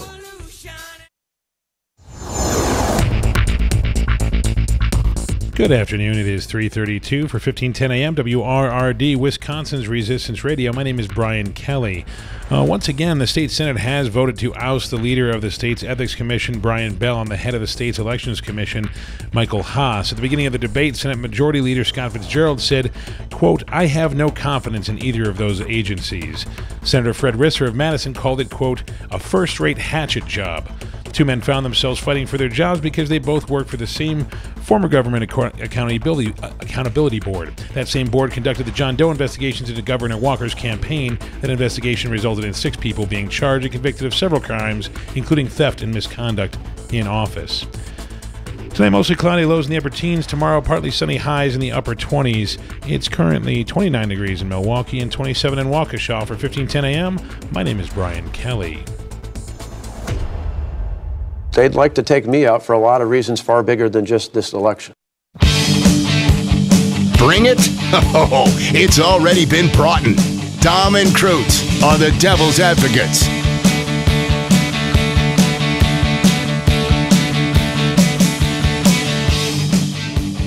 Welcome back to the Devil's Advocates Radio Show. A couple dirty white boys.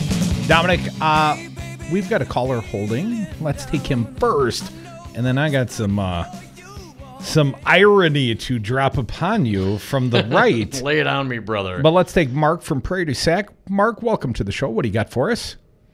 Hey, guys. It's interesting, little Brad Schimmel there. He's the guy that squared Scott Jensen's removal from a felony to a misdemeanor. Yes. His retrial, his get-out-of-jail-free card. Cush job as a lobbyist. I wonder how much money that the lobbying firm that hired Mr. Jensen there is pumping to little Mr. Bradley's campaign. That just kind of strikes me there. And also, and Don will remember this, and I talked to you guys about this one before, and it's probably a broken record, but Gerald Kellner is still dead. I mean, he's the kid that died when Scott Walker's mismanaged county garage dropped on him. And you brought up John Doe 1 led to John Doe 2. I mean, there was criminality in John Doe 1. I mean, there was people that went to jail. That point's completely ignored, Mark, by all the Republicans that call this a witch hunt. Says, it's inspired by John Chisholm's wife's tears, or maybe it's Dan Bife's wife, or, God only knows, because it's just fiction, and they throw it against the wall and they see if it sticks. But ultimately, Scott Walker got out of jail free. Well, when you have a Supreme Court that lets you out of jail for free, I mean, it's you know, if I remember correctly now, and I mean, John Doe 2 sprung right from John Doe 1 because those guys didn't quit doing the stuff they're doing after John Doe 1. After people are being convicted of stuff, while the trial is going on for the people there and for John Doe 1, they're busily doing the crap they pulled under John Doe 2. I mean, and Brad Schimmel is in violation of his oath as a constitutional officer. I mean, he is, you know, as corrupt as the rest of them. Well, he's a joke. Yeah, Schimmel's a joke. I mean, not a more partisan man. I expect partisanship out of Walker. He's been nothing but a career politician. But you would expect the Attorney General, be it the federal one or the state one, to show some modicum. Why? Why would you expect that? What evidence have you seen recently in recent political history that would suggest that that's going to be the case? It's really just the Republicans that govern this way. It just you just hope there'd be more. You'd hope there'd be more, and that the fact that the media doesn't go after, you know, Scott Walker hammer and tong and put him in the fire and roast him, that is just to the media's discredit. I mean, that they're just afraid to take on a little twerp like Scott Walker. I mean that. Yeah, Mark, I think you make an excellent point. Thank you for your call. I've got a little irony here. The Federalist have sent me an email, this one titled, "Will 2018 be the year the right takes our media deficit seriously?" What? That's what they say. How did it happen? Unemployment is at 4.1%. Consumer confidence at a 17-year high. Wages have risen for the middle-class workers, arguably. Worker 401ks are flush. And crime levels hover at near 30-year lows. Don't tell Trump that. Yet only 38% of the American people think the country is on the right path. And only 24% think that the new GOP tax cuts are a good idea. Is it that high? Well, 42% believe they're a bad idea. And 63% sure... I'm sorry. Guy keeps calling me. And 63% sure the cuts benefit the wealthy and corporations at the expense of the middle class. How did it happen? A recent Pew poll revealed that only 5% of the media coverage about President Trump was positive this first year. Because he sucks. While 62% was negative. Compare that with President Obama's first year when 42% of the coverage was positive and only 20% negative, while he was trying to do something extremely unpopular with healthcare at the time. We all know why these numbers are those numbers. Folks get their news and cultural cues from a media that leans left, with movies, sitcoms, talk show hosts, and sports entertainment all serving as an almost de facto extension of one ideological faction. It isn't just the short-term political landscape affected by this well-documented bias. The long-term impact is only now beginning to be understood. A new poll by the American Culture and Faith Institute, yeah, that's where I get all my polling. Absolutely. Revealed a sharp rise in Americans who prefer socialism to capitalism. The number was 37%. Maybe that has something to do with what? The Great Recession? Maybe everyone didn't make out so well in capitalism. I read on. Everyone loves the socialist fire department when they're putting out their house's fire. Dominic, I read on. Why the left dominates culture. The bigger question remains, why does the left dominate this all-important aspect of American life? I'm often asked this question because I make a living working for one of the few publicly traded conservative media companies in America, Salem Media Group. The director, I know, Fancy Brian's about to bust a you-know-what in there. The director and actor, Rob Reiner, gave his answer on the Ingram angle a week ago. You know the difference between Republicans and Democrats. Republicans know they're right. Democrats entertain the possibility they might be wrong, Reiner told host Laura Ingram. And that's the big difference. And why liberals are drawn to the arts, it's more open-minded kind of thing. What? The answer wasn't even worth a rebuttal. It was so broad, so self-serving, and such a gross caricature of large groups of individuals. The real answer is more complicated and begins with the important distinction between the left and right. They take the business of the media and storytelling seriously. We don't. Well, I do take my job seriously, Don, but I find it hard to believe the righties don't have any mouthpieces. That's quite odd, given that we take every other business in America seriously. The left has invested fortunes in storytelling pipelines and filled them with stories that shape what Americans think about everything: business, family, government, marriage, love, sex, current events, history, even God. To understand how we let this happen, we must first understand why those who tell the stories rule society. If only that were true. I would be a cake baker, Dom. I have a very important question. Yes. Who's the guy that executive produces almost every movie that we've ever watched? Mnuchin? Like? Yeah, exactly. Hey, don't bring facts into it, Don. Fancy Brian. Those who tell the stories rule society. To begin, we really don't think storytelling matters. The left does.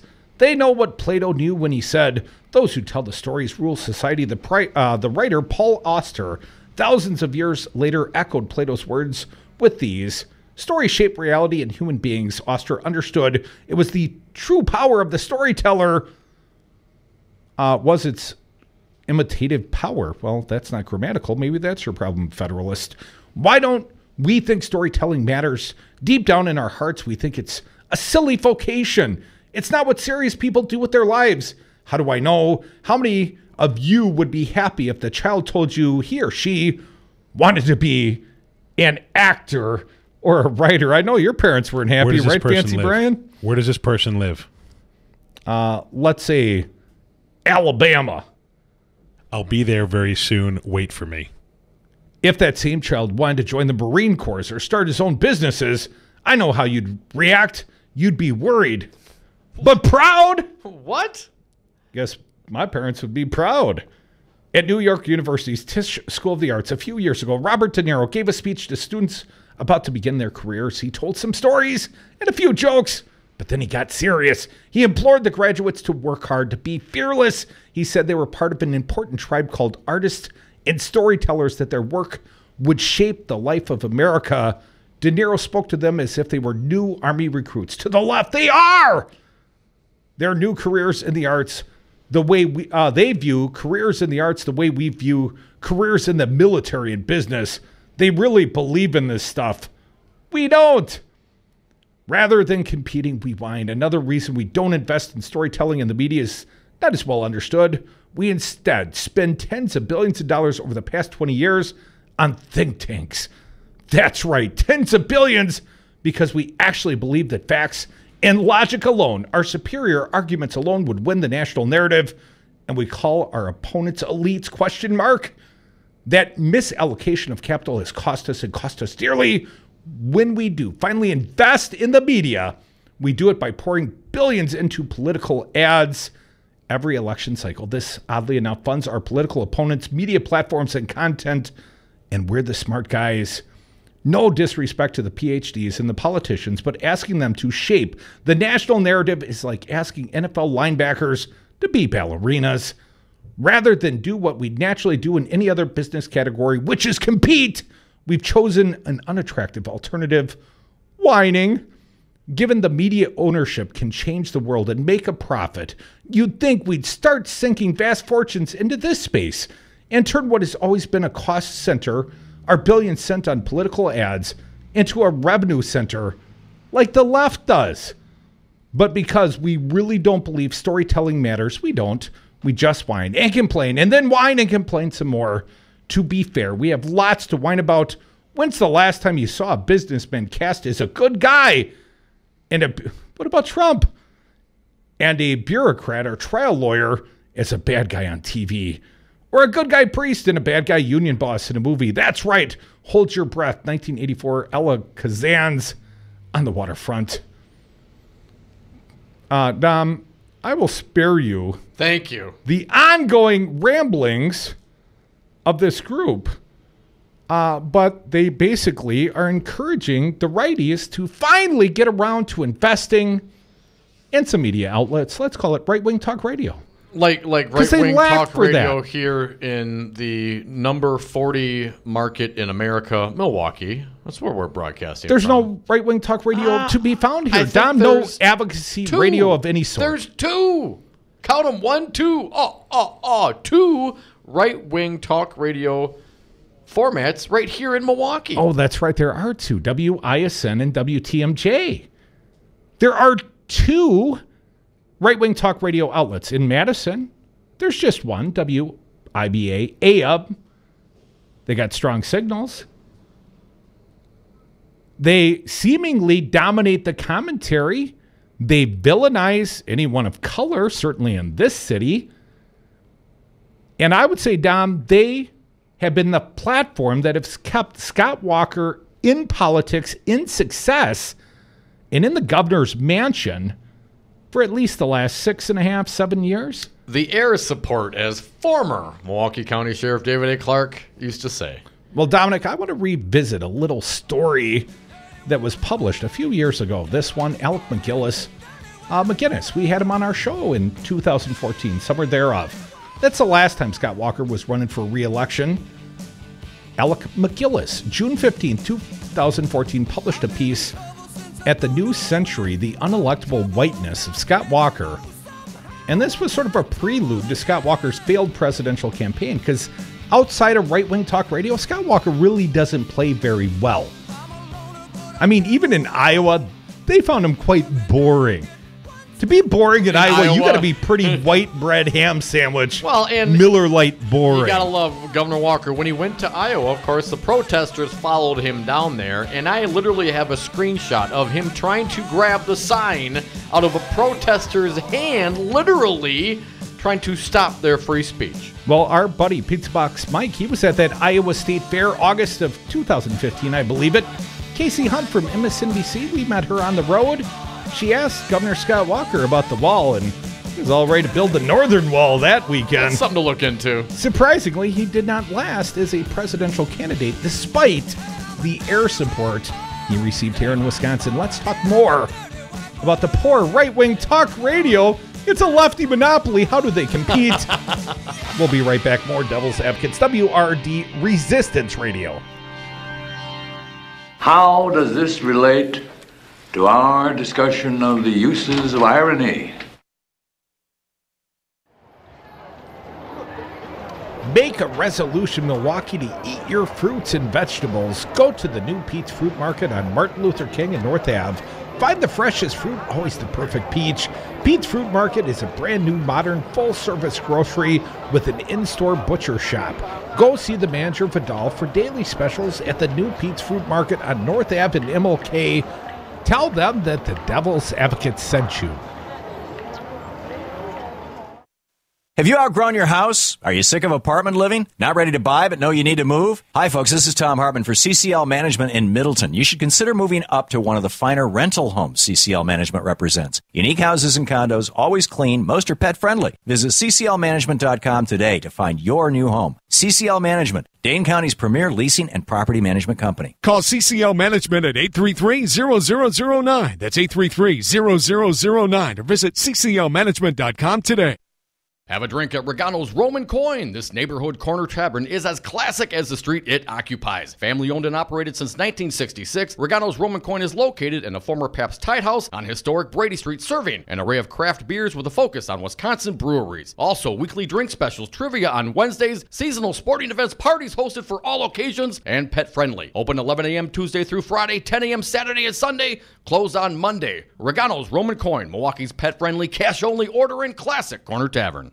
Hey everybody, I'm Daryl Ingram of News Talk 1510 WRRD, Wisconsin's Resistance Radio, and I am the Director of Advertising and Marketing. The pride of our independent stands runs deep in all that we do here at the station. The thing that I know for sure is that you can count on the quality and independent production of client advertising, mirroring the quality and independence of our fine programming here at News Talk 1510. To learn more, contact me at 414-335-0851 or via email at daryl@newstalk1510am.com.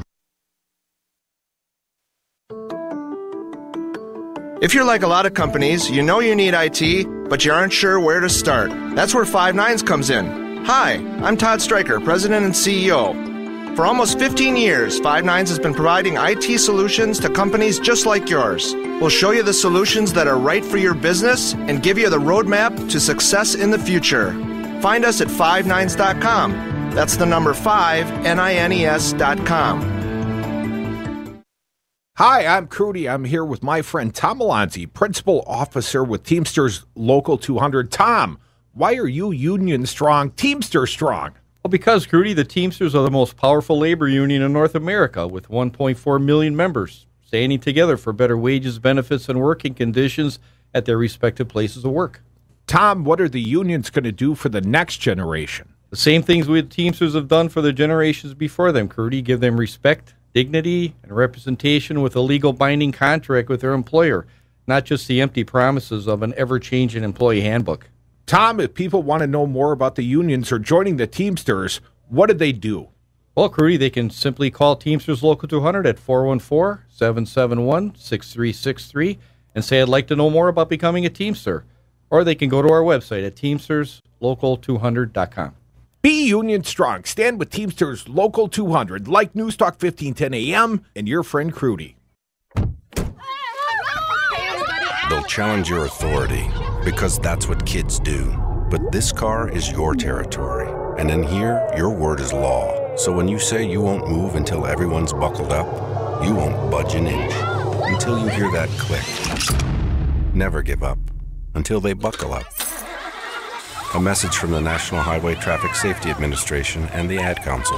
For more information, visit safercar.gov/kidsbuckleup.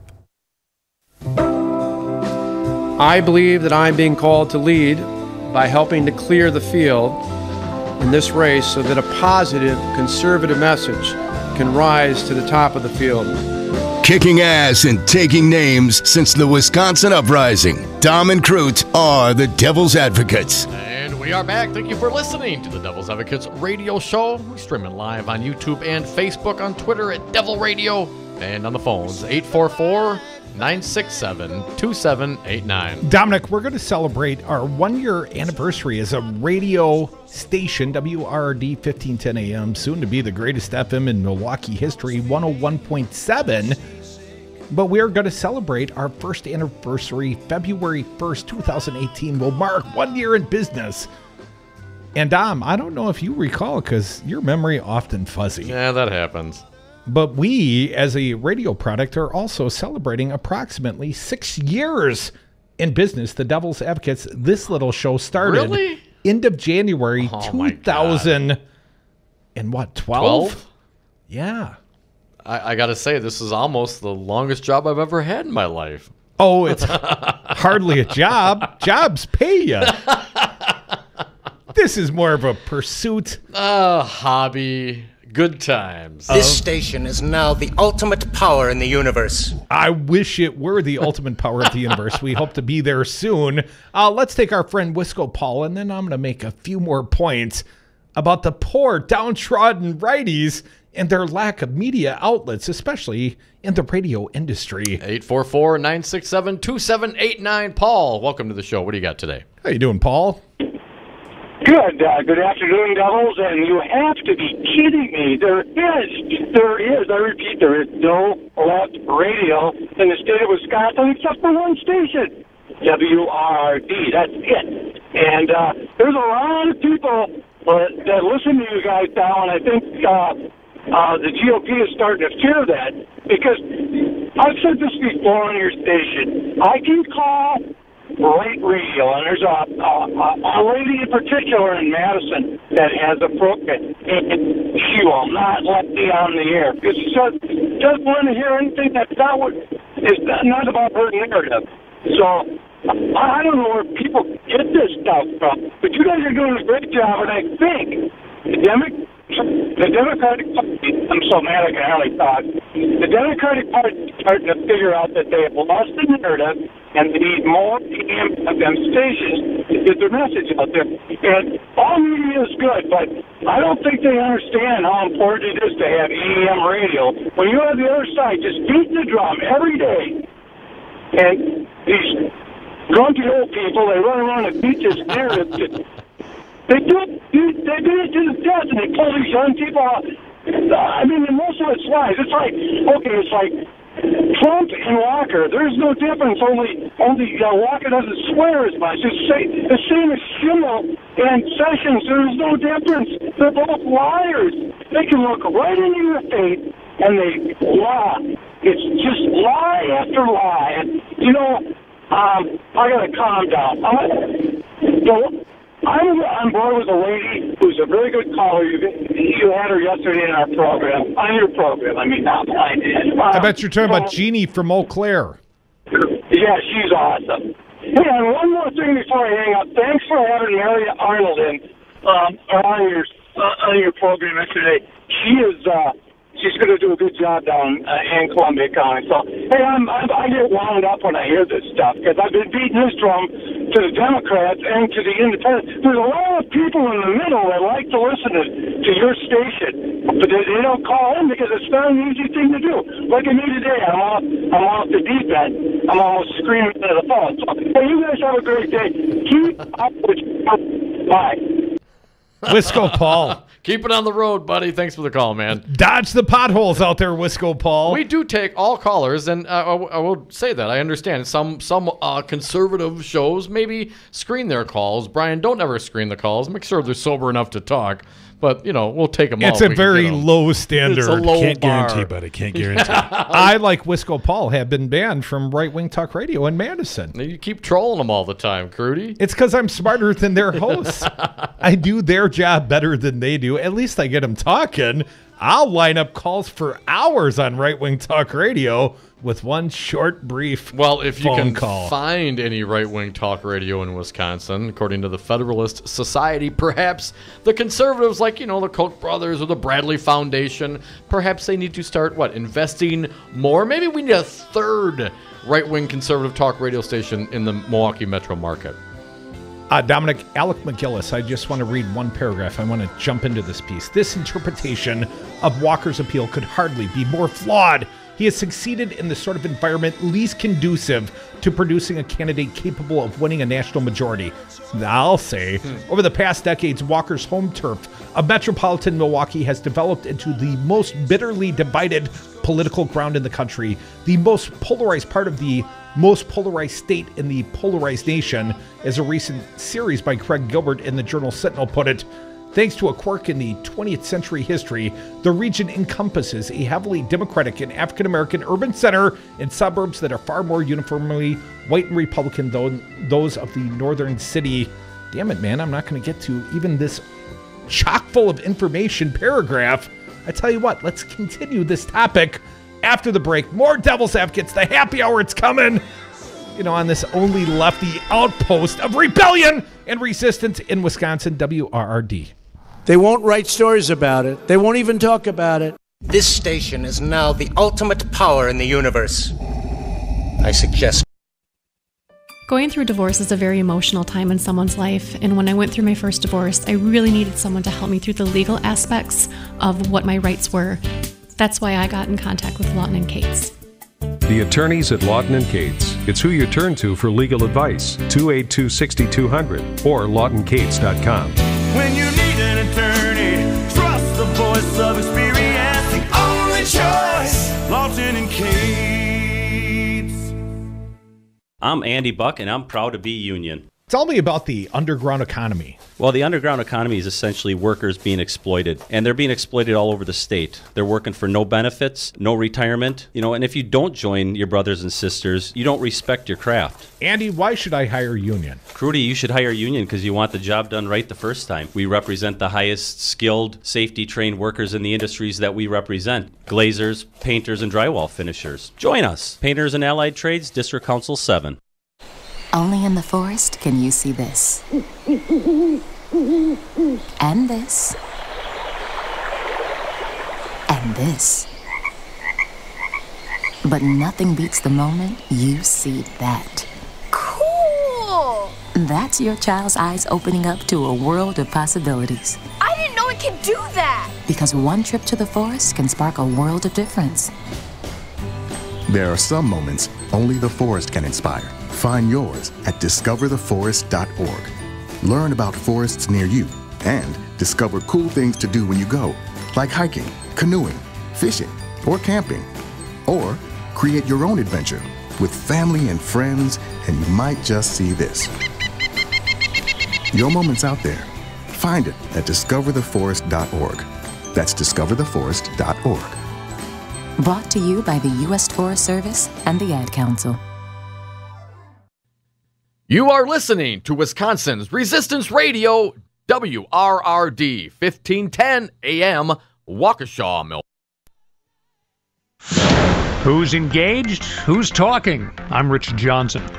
Dueling thoughts on whether the government will stay in business past February 8th when the latest short-term funding bill expires. White House Press Secretary Sarah Sanders says they're just waiting for lawmakers to make some law. At this point, the president is willing to sign something to find a permanent solution for DACA, and he has placed the responsibility which the Constitution has placed, and he has reminded the Congress that it is their job to actually get that legislation passed and send it to him. But Senate Democratic leader Chuck Schumer says the president can't just sit on the sidelines. President Trump's inability to negotiate with Congress is what caused the three-day government shutdown from which we've just emerged. It's causing the fact that we're not making more progress. The Washington Post says special counsel Robert Mueller wants to interview President Trump about his dismissal of former FBI Director James Comey and former National Security Advisor Michael Flynn. Earlier today, we learned that Comey has spoken to Mueller's investigators, as has Attorney General Jeff Sessions. It's a long list of charges facing a 15-year-old from southwestern Kentucky, accused of going to his high school today and shooting nearly 20 of his fellow students, killing 2 of them. Kentucky State Police Commissioner Rick Sanders. We in law enforcement will do our job and do it well. And we will pray for the families that are affected by this today. And I make a promise to them that we will do this in the best manner possible. 5 oil rig workers are now presumed dead after yesterday's explosion in eastern Oklahoma. Workers must wait for the fire site to cool down before they can begin the recovery effort. Stronger than expected subscription growth from Netflix fueled a big hike for the NASDAQ today. Netflix stock surged by 10%, leading to a 0.7% rise in the NASDAQ, another record close. The Dow was nearly unchanged. I'm Rich Johnson. Whoa, long time no see. It's me, the Rock t-shirt in the back of your closet. Dude, remember? You crowd surfed in me, man. But you haven't worn me in like forever. I get it, you're retired, but I still got some rock left in me. So take me to Goodwill, where I can really make a difference. Your donations to Goodwill create jobs, training programs, and education assistance for people in your community. To find your nearest donation center, go to goodwill.org. Donate stuff. Create jobs. A message from Goodwill and the Ad Council. Dominic, I can't believe it's been a year. A year that this radio station, WRD, has been on the air. Crudy, it's time for a party. Join WRD, Wisconsin's Resistance Radio, and all of our listeners on Thursday, February 1st at Regano's Roman Coin, 1004 East Brady Street. That's on the corner of Astor and Brady. The party begins at 5 o'clock. Free beer for all our friends, at least while it lasts. So come join us Thursday, February 1st. The party begins at 5. A new CNN poll says George W. Bush has turned his unpopularity upside down. 6 in 10 Americans, 61%, say they now have a favorable view of President Bush, nearly double the 33% who gave him a favorable grade when he left the White House in January of 2009. Bush rehabilitated his image among Democrats and independents, with a favorability mark among Democrats up from 11% to a majority 54% now. His numbers among Republicans, however, have gone up and down, from 3/4 favorable up to 88% in 2015, back down to 76% now. Since 2015, Republican disapproval of President Bush has tripled from 7% to 21%. I'm John Stolnis. Today's the Trumps' 13th wedding anniversary, but the White House has not responded to questions about how the first couple might be marking the day. Yesterday, we learned Melania Trump will not accompany the president to Switzerland this week. I'm Rich Johnson. Music is a bridge between the material and the spiritual. My name is Harvey Lauer, and I'm 82. As a blind person, you have to be aware that nobody can tell you what you can or can't do. You really have to try things. My folks got me a little radio in 1940, and that was the best Christmas present I ever got. When I was 11 years old is when I started to play music, play the piano, and then the accordion, and then the cello. My wife, who was also blind, was a good cook. When she died, that's when I started Meals on Wheels. America, let's do lunch. 1 in 6 seniors faces the threat of hunger, and millions more live in isolation. Drop off a hot meal and say a quick hello. Volunteer for Meals on Wheels by donating your lunch break at americaletsdolunch.org. This message brought to you by Meals on Wheels America and the ad. Good afternoon. It is 4:05 for 1510 a.m. WRRD, Wisconsin's Resistance Radio. My name is Brian Kelly. The Brewers pitchers and catchers report in less than a month, and opening day is only a few months away, and that also means the sausage races begin, but they will no longer be sponsored by Clement Sausages. Alas, all things come to an end, and the Brewers have decided to discontinue our partnership with them, Clement Sausage Company CEO Tom Daniker said. We entered into our regular contract negotiations with the Brewers, just as we have done many times over the past 25 years. Unfortunately, the Brewers abruptly and without explanation cut off our negotiations. To our surprise, weeks later, the Brewers informed us that they signed with another undisclosed company, and we would not have the opportunity to match the deal or negotiate. The Brewers officials had no immediate comment. Tonight, mostly cloudy, lows in the upper teens. Tomorrow, partly sunny, highs in the upper 20s. Currently 29 degrees in Milwaukee and 27 in Waukesha for 1510 a.m. My name is Brian Kelly.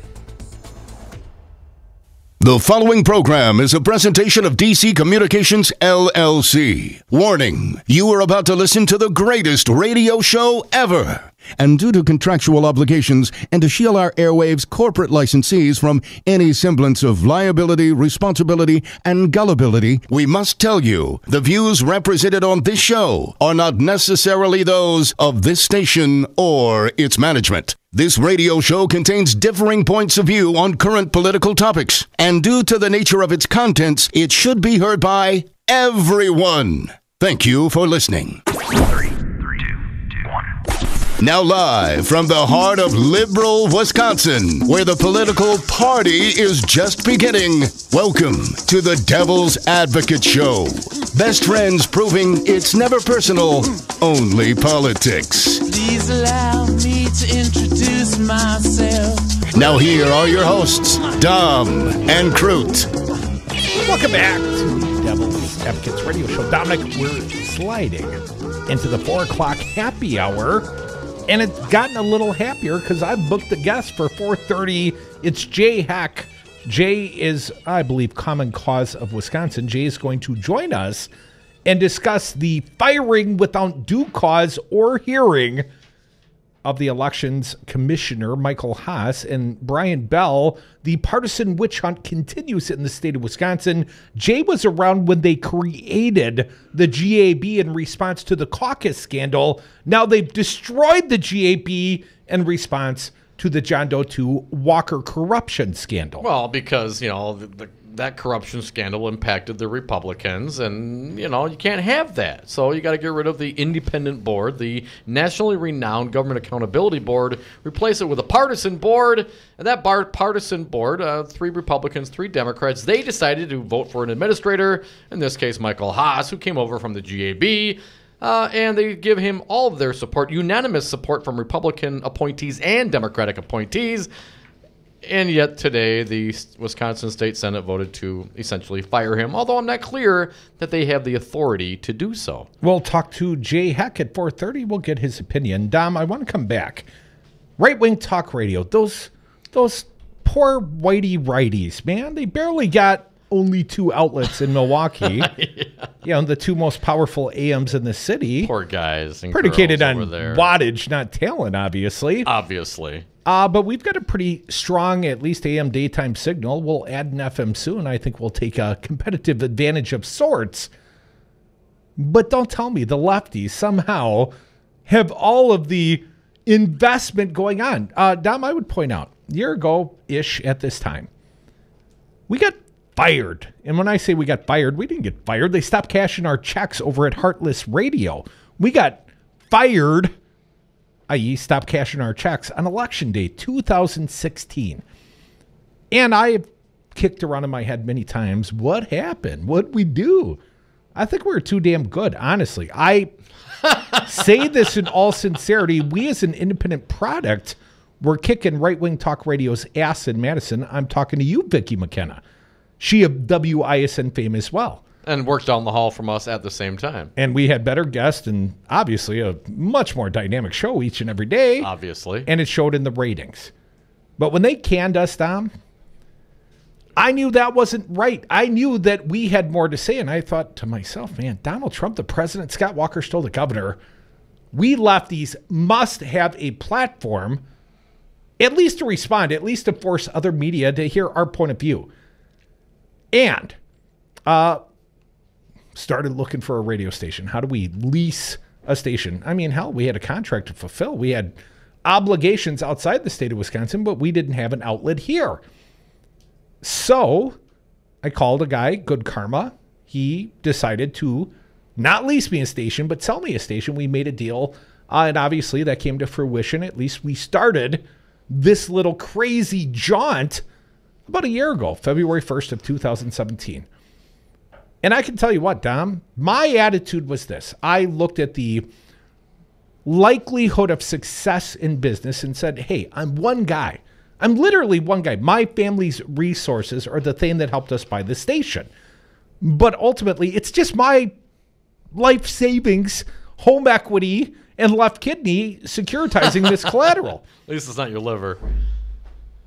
Well, they would not assign, the premium value that I assigned to my liver, Dom. I might need that for future use. It's not worth much these days. I can spare a kidney. But anyways, I can tell you this. First and foremost, my thought process is if I build it, they will come. The Democrats will come here and they will have a point.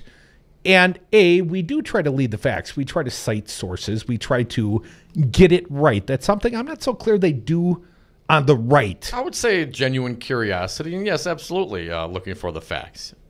Well, I tell you what, if this was the Jim Doyle administration that was corruptly campaigning and coordinating with outside groups, I think we'd be calling out Jim Doyle. I don't think we'd be ducking and covering and prosecuting the prosecutors and seeking without due cause to take out people that weren't even connected to the investigation, except they might have parked in somebody's parking spot one time. I mean, I'm not at all clear what this newest partisan witch hunt of the right is. But here's my greater point. Dominic, Democrats are stupid. What? Aren't you a Democrat? No, I don't have the card. I might have more money on the table than the average donor in the state of Wisconsin. But no, I don't have the membership card. I'm not part of that party.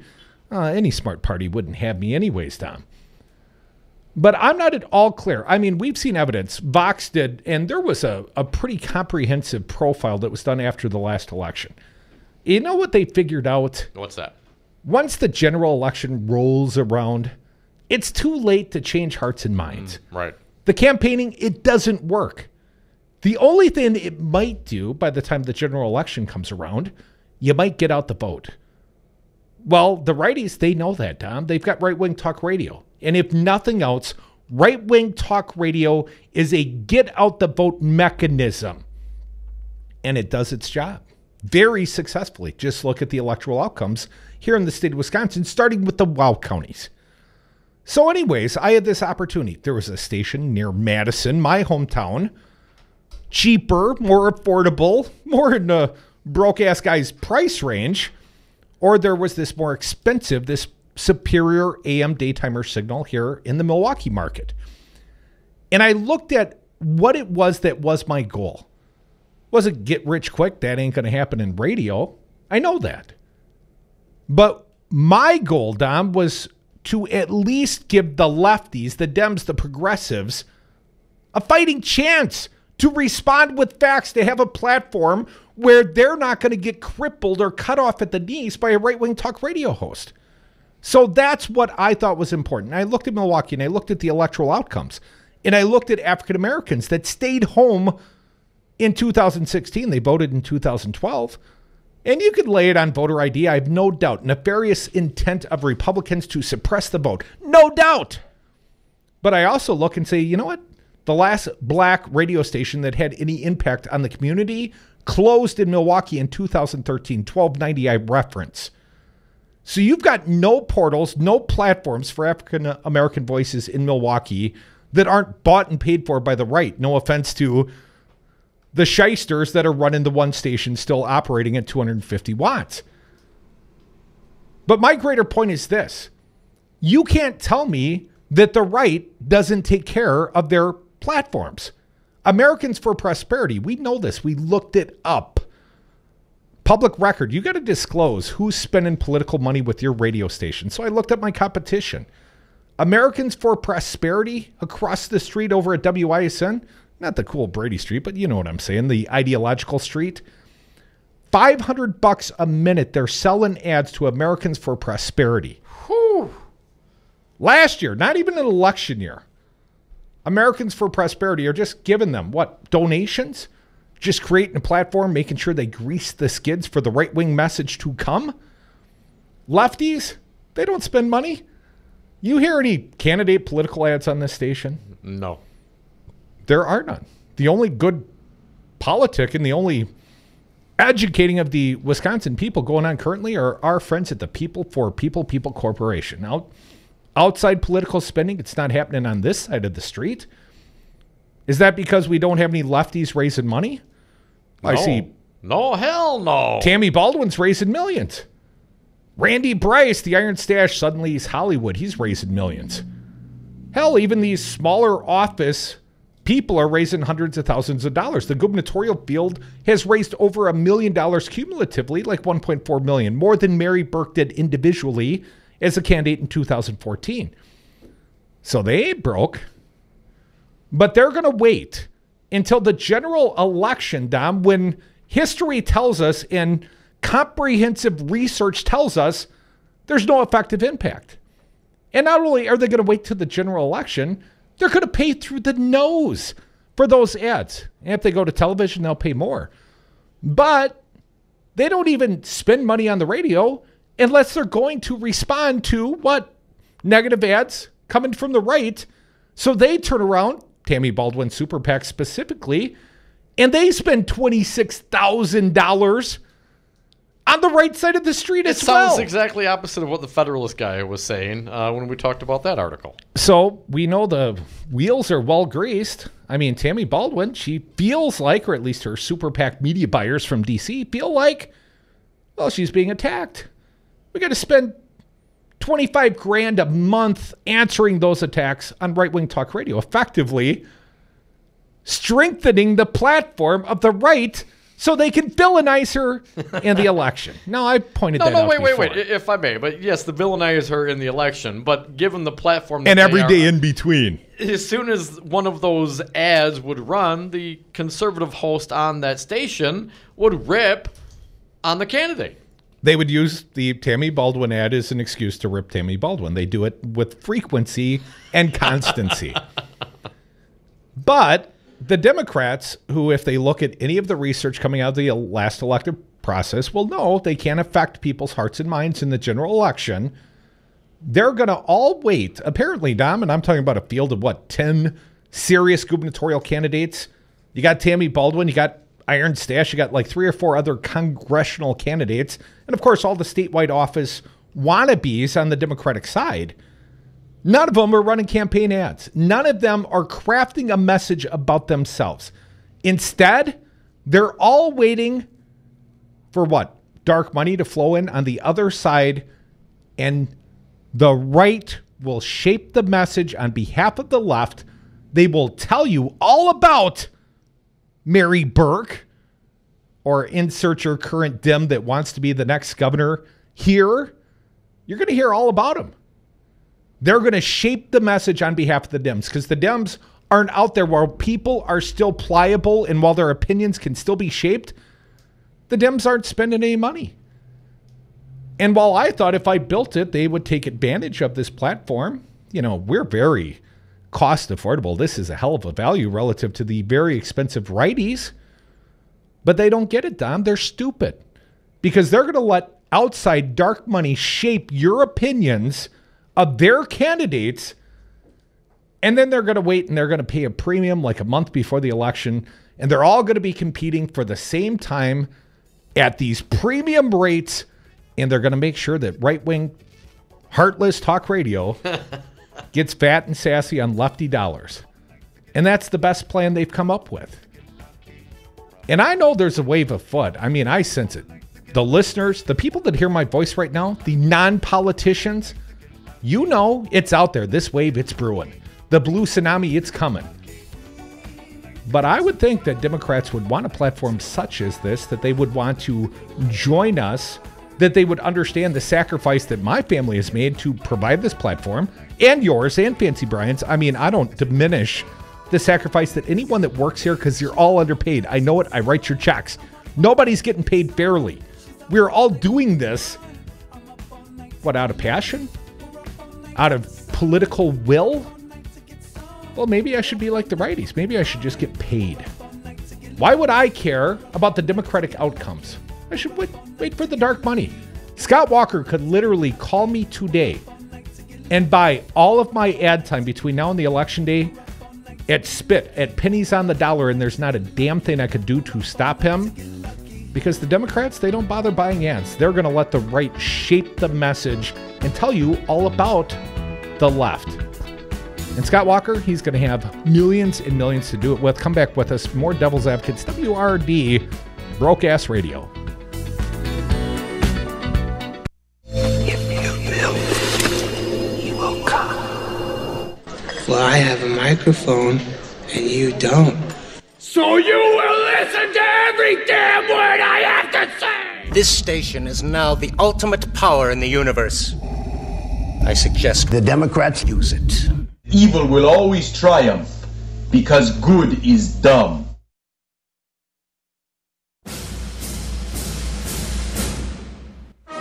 We are the People for People Corporation. We are a registered 501c3, totally legit. What do? We take your uncapped, dark money, tax-deductible donations, private or corporate, always anonymous, and we turn it into free speech. You know, educate Wisconsin through advertising, which may or may not be in coordination with the candidate. Isn't that illegal? It should be, but it's not under Wisconsin law, thanks Governor Scott Walker. Politicians in Wisconsin are beholden to the millionaire and billionaire sugar daddy and sugar mamas that finance their campaigns.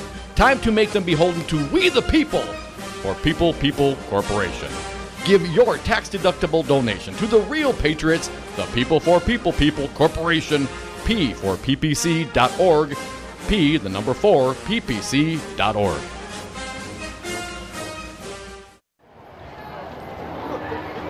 Make a resolution, Milwaukee, to eat your fruits and vegetables. Go to the new Pete's Fruit Market on Martin Luther King and North Ave. Find the freshest fruit, always the perfect peach. Pete's Fruit Market is a brand new, modern, full-service grocery with an in-store butcher shop. Go see the manager, Vidal, for daily specials at the new Pete's Fruit Market on North Ave in MLK. Tell them that the Devil's Advocate sent you. That guy is a scary son of a gun, and I hope people start paying attention and get him the heck out of there, because he's like a big fascist general that's controlling our state, and then our attorney general. Wow, that guy ought to be locked up himself. I mean, he makes the sheriff of Milwaukee look kind of saintly. The Devil's Advocates, weekday afternoons on 1510 AM, Wisconsin's Resistance Radio. Hi, this is Brad Saug, owner of Zero Res Madison Carpet Cleaning. Zero Res is the best new technology in carpet cleaning. We have a patented process using empowered water, a high-tech process in which we force the water to act like soap.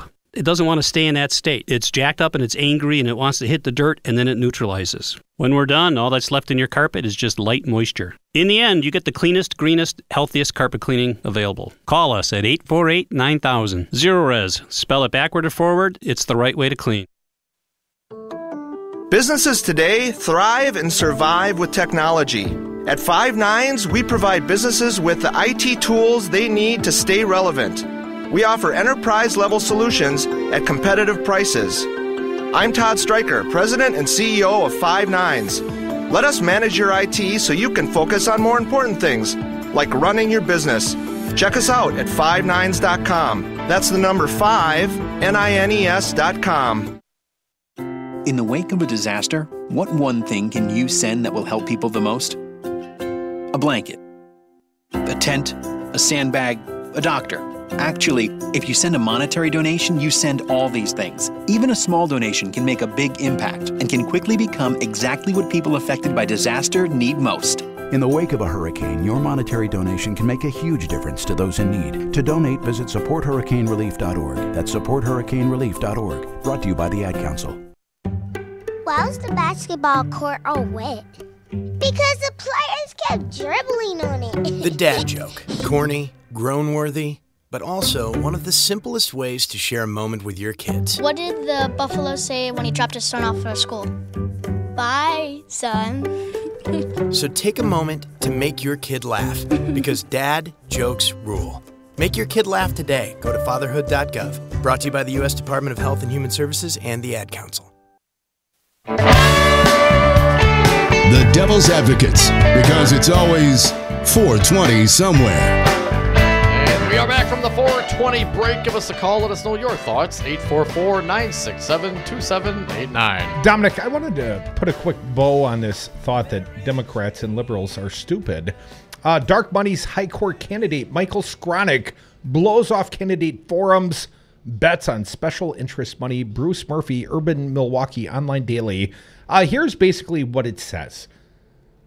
Rebecca Dallett has raised 5 times as much money as conservative Michael Skronik. Tim Burns, 3 times as much. My little sidelight on this, we had our sales director call Dallett's campaign. She's not going to spend any money, at least not on radio, at least not here, prior to the primary. Well, Michael Skronik is just basically waiting for Wisconsin Manufacturers and Commerce, the dark money groups. He doesn't need to raise money. He's coordinating with outside groups. And if Rebecca Dallett, in her infinite wisdom as a candidate for the Supreme Court, thinks that the right isn't going to have something to say about her if she has the good fortune to win a primary without spending any of her money, I think she's absolutely naive. And Tim Burns, can't say much better about that man.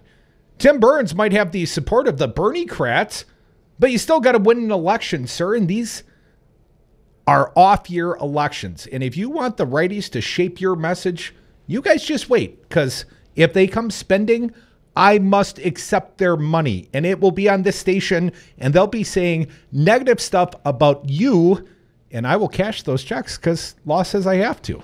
844-967-2789. Kurt from Madison, you're up. What do you got for us? Yeah, first of all, I like listening to you guys, and truly I appreciate what you put into the show and your efforts to get the message out there, and I commend you on that, and I hope you never stop doing it. But now to be a downer. Bring it, Debbie. In the engineering world, when we encounter a problem with the product, we do what's calling driving to root cause. And if we sit back and we drive to root cause of how our governor got into office, how all the legislators on the House got into office, what do you think the root cause is? Can you tell me? I think outside spending, and I think right-wing talk radio. Well, I would have to disagree with you, and this is why I disagree with you. The root cause are the people who are voting for these idiots. We can't pass a law and prevent idiots for pulling the lever on the wrong person. We cannot force them to be on medication and see psychologists because they're complete inept idiots. Kurt, I'm going to cut you off there because we got to move on. We got Jay Heck joining us next, but I would say they're not idiots.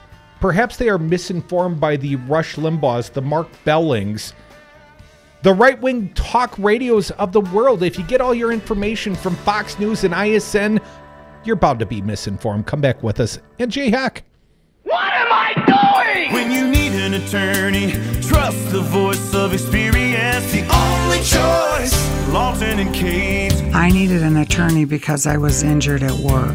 I wanted to find a reputable attorney. The results that I got with Lawton and Cates were very good. I'm very happy with the way I was treated and the end result that I got. Trust the voice of experience. Call the attorneys at Lawton and Cates. 282-6200. 282-6200.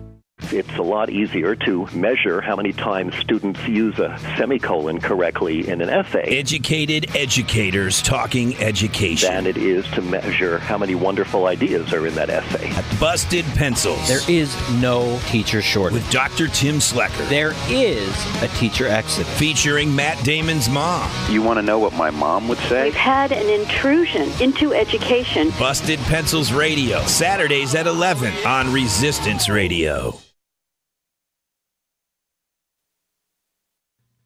You are listening to Wisconsin's Resistance Radio, WRRD, 1510 AM, Waukesha, Milwaukee. Do you own a rental property, or would you like to partner with a rental investment team? Call the pros you can trust at CCL Management. Rental expertise second to none, a general contractor on staff to direct repairs and improvements, and real estate brokerage services tailored to the small investor. If you're ready to invest in rental property or just need professionals to manage your real estate portfolio, call us, CCL Management, at 608-833-0009 or visit us on the web at cclmanagement.com. Have a drink at Regano's Roman Coin. This neighborhood corner tavern is as classic as the street it occupies. Family owned and operated since 1966, Regano's Roman Coin is located in a former Pabst Tide House on historic Brady Street, serving an array of craft beers with a focus on Wisconsin breweries. Also, weekly drink specials, trivia on Wednesdays, seasonal sporting events, parties hosted for all occasions, and pet friendly. Open 11 a.m. Tuesday through Friday, 10 a.m. Saturday and Sunday, closed on Monday. Regano's Roman Coin, Milwaukee's pet friendly, cash only order and classic corner tavern. Hello, I'm State Senator LaTanya Johnson. Making sure Wisconsin residents continue to have equal and fair access to voting is very important to me. Here are some key things you should know. Wisconsin requires a photo ID, and chances are you already have what you need to vote. A Wisconsin DMV issued driver's license. You can use this even if it's revoked or suspended. A Wisconsin DMV issued identification card. A military ID issued by the U.S. Uniformed Services, or a U.S. passport book or card. You can use these items even if they're expired, as long as the expiration date is after the most recent general election held on November 8, 2016. For more information about registering to vote, please visit myvote.wi.gov or call the Wisconsin Election Commission Help Desk at 608-261-2028. We won't be taken for granted. This message was brought to you by WRRD 1510 AM.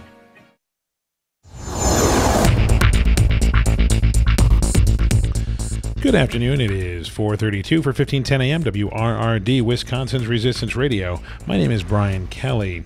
The state Senate has voted to oust the leader of the state's Ethics Commission, Brian Bell, and the head of the state's Elections Commission, Michael Haas. At the beginning of the debate, Senate Majority Leader Scott Fitzgerald said, quote, "I have no confidence in either of those agencies." Senator Fred Risser of Madison called it a, quote, first-rate hatchet job. The two men found themselves fighting for their jobs because they both worked for the former Government Accountability Board. That same board conducted the John Doe investigations into Governor Walker's campaign, which resulted in 6 people being charged and convicted of several crimes, including theft and misconduct in office. Tonight, mostly cloudy, lows in the upper teens. Wednesday, partly sunny, highs in the upper 20s. It's currently 30 degrees in Milwaukee and 27 in Waukesha. For 1510 AM, my name is Brian Kelly.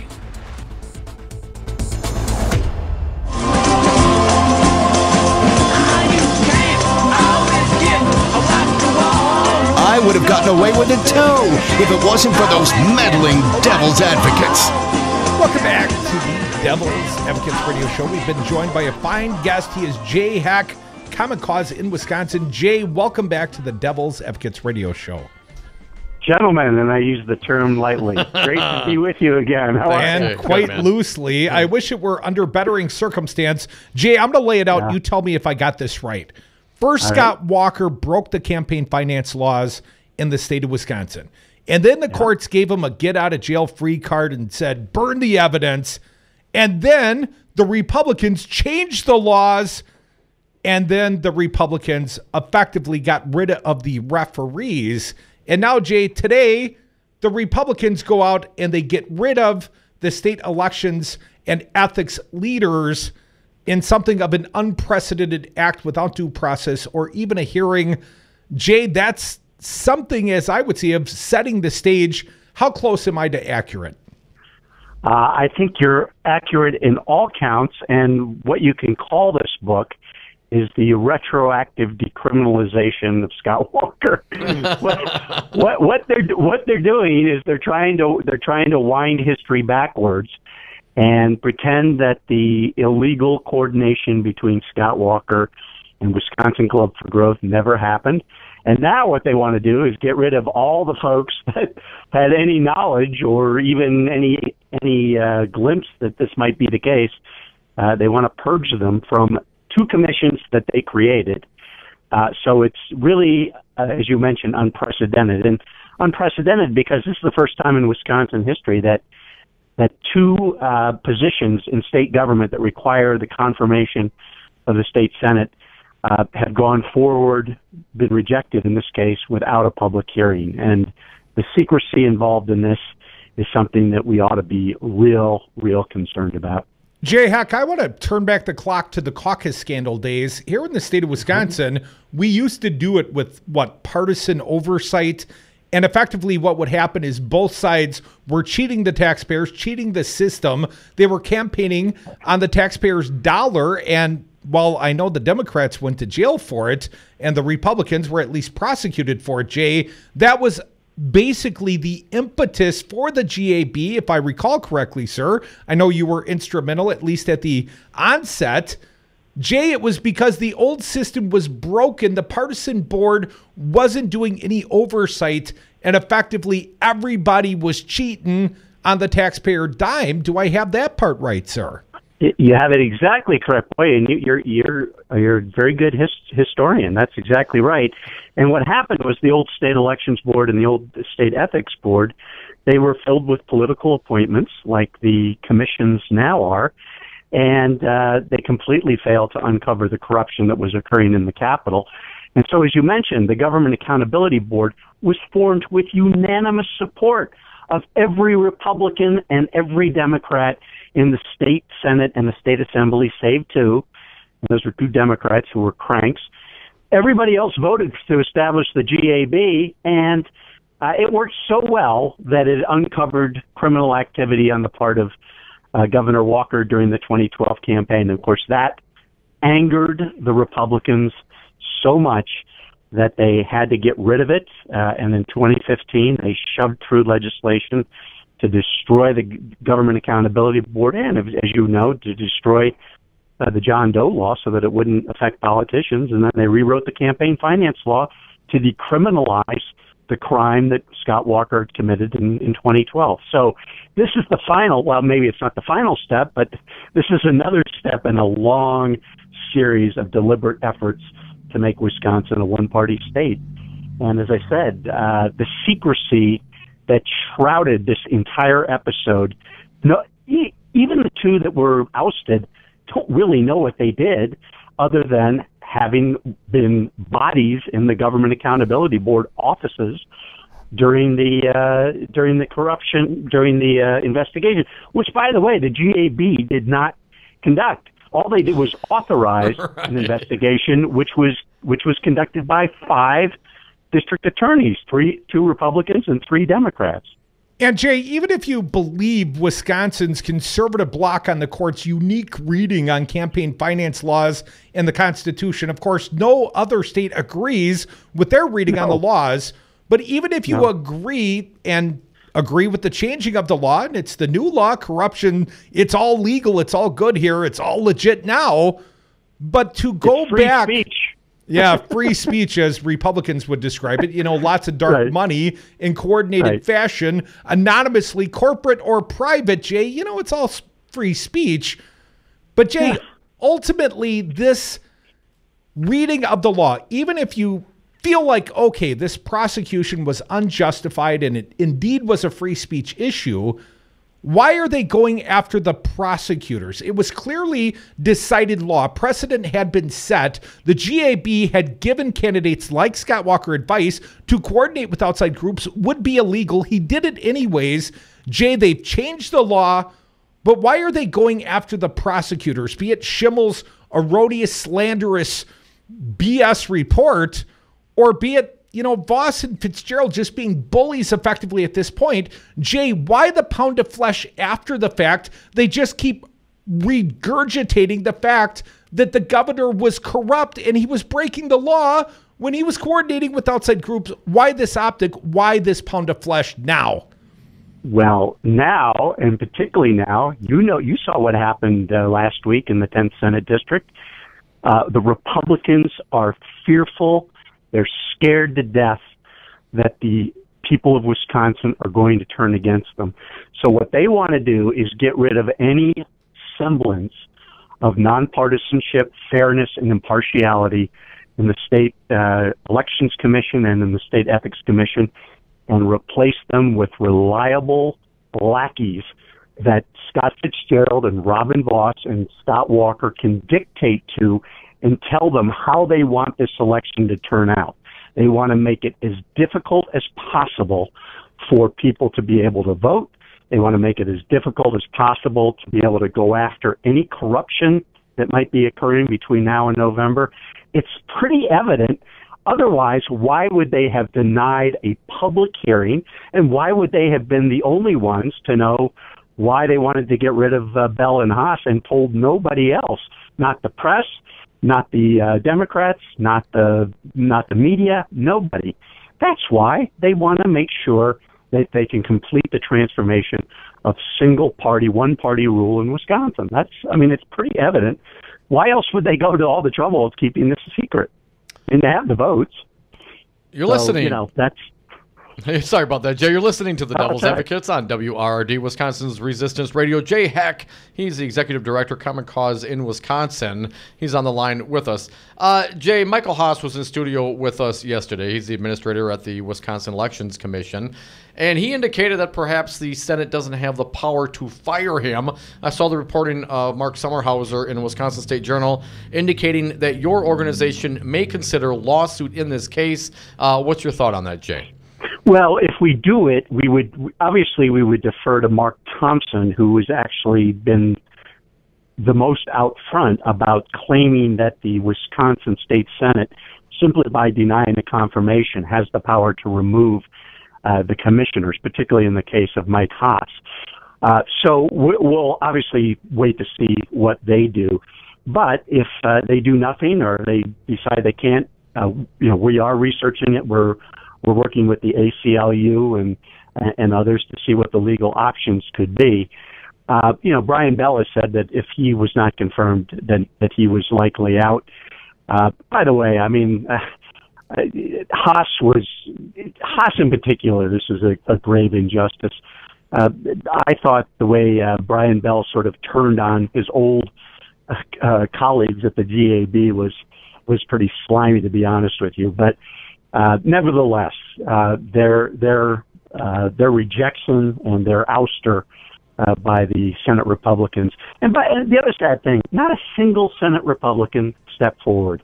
Not Luther Olson, not Rob Coles, not any of these people who in the past have demonstrated a little bit of backbone when it comes to standing up for ethics and fair elections.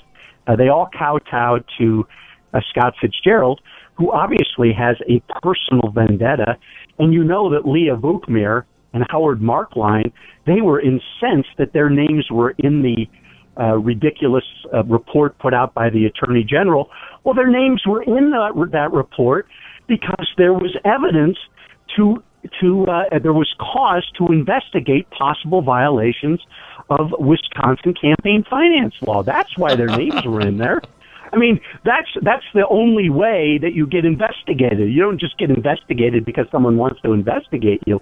And of course, the other thing, we could go on and on about this. We got 30 seconds left, Jay. The opposition research file that they found, and you know this, you've read this, that wasn't done by the GAB. That was done by the Republicans. That was their file that was in there. So from top to bottom, the investigation was a sham. And where we are now is probably the darkest spot that we've been in since, for the last 2 years when they... More Devil's Advocates. Thank you, Jay Heck. We'll be right back.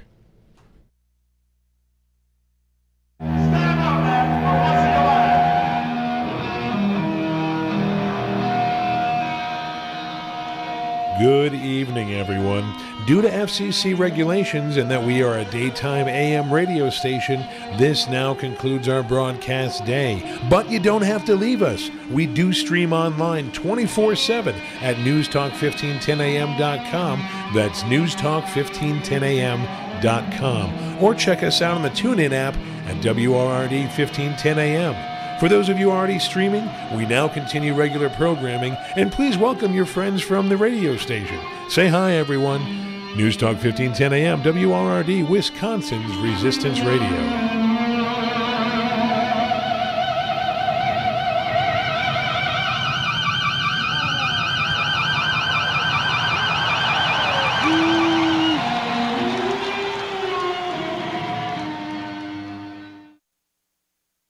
I was on Zero Res Madison's Facebook page the other day, and they have almost 2,000 testimonials from local customers. Apparently, I'm not the only one stoked on how cool this company is. A green technology that actually works better and doesn't cost more. It's a no-brainer. I'm in. We are starting our own Devil's Advocates revolution to free your carpets from harsh chemicals and soaps. Call Zero Res today and ask for the Diamond Crude Special 608-848-9000 or schedule online at ZeroResMadison.com. Zero Res, spell it forward or backward. It's the right way to clean.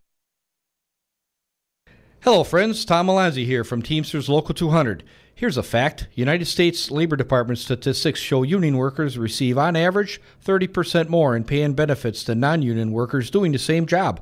If you're a worker interested in receiving better wages and benefits and respect at your workplace, give Teamsters Local 200 a call at 414-771-6363 and ask to speak to a Teamsters Local 200 organizer today.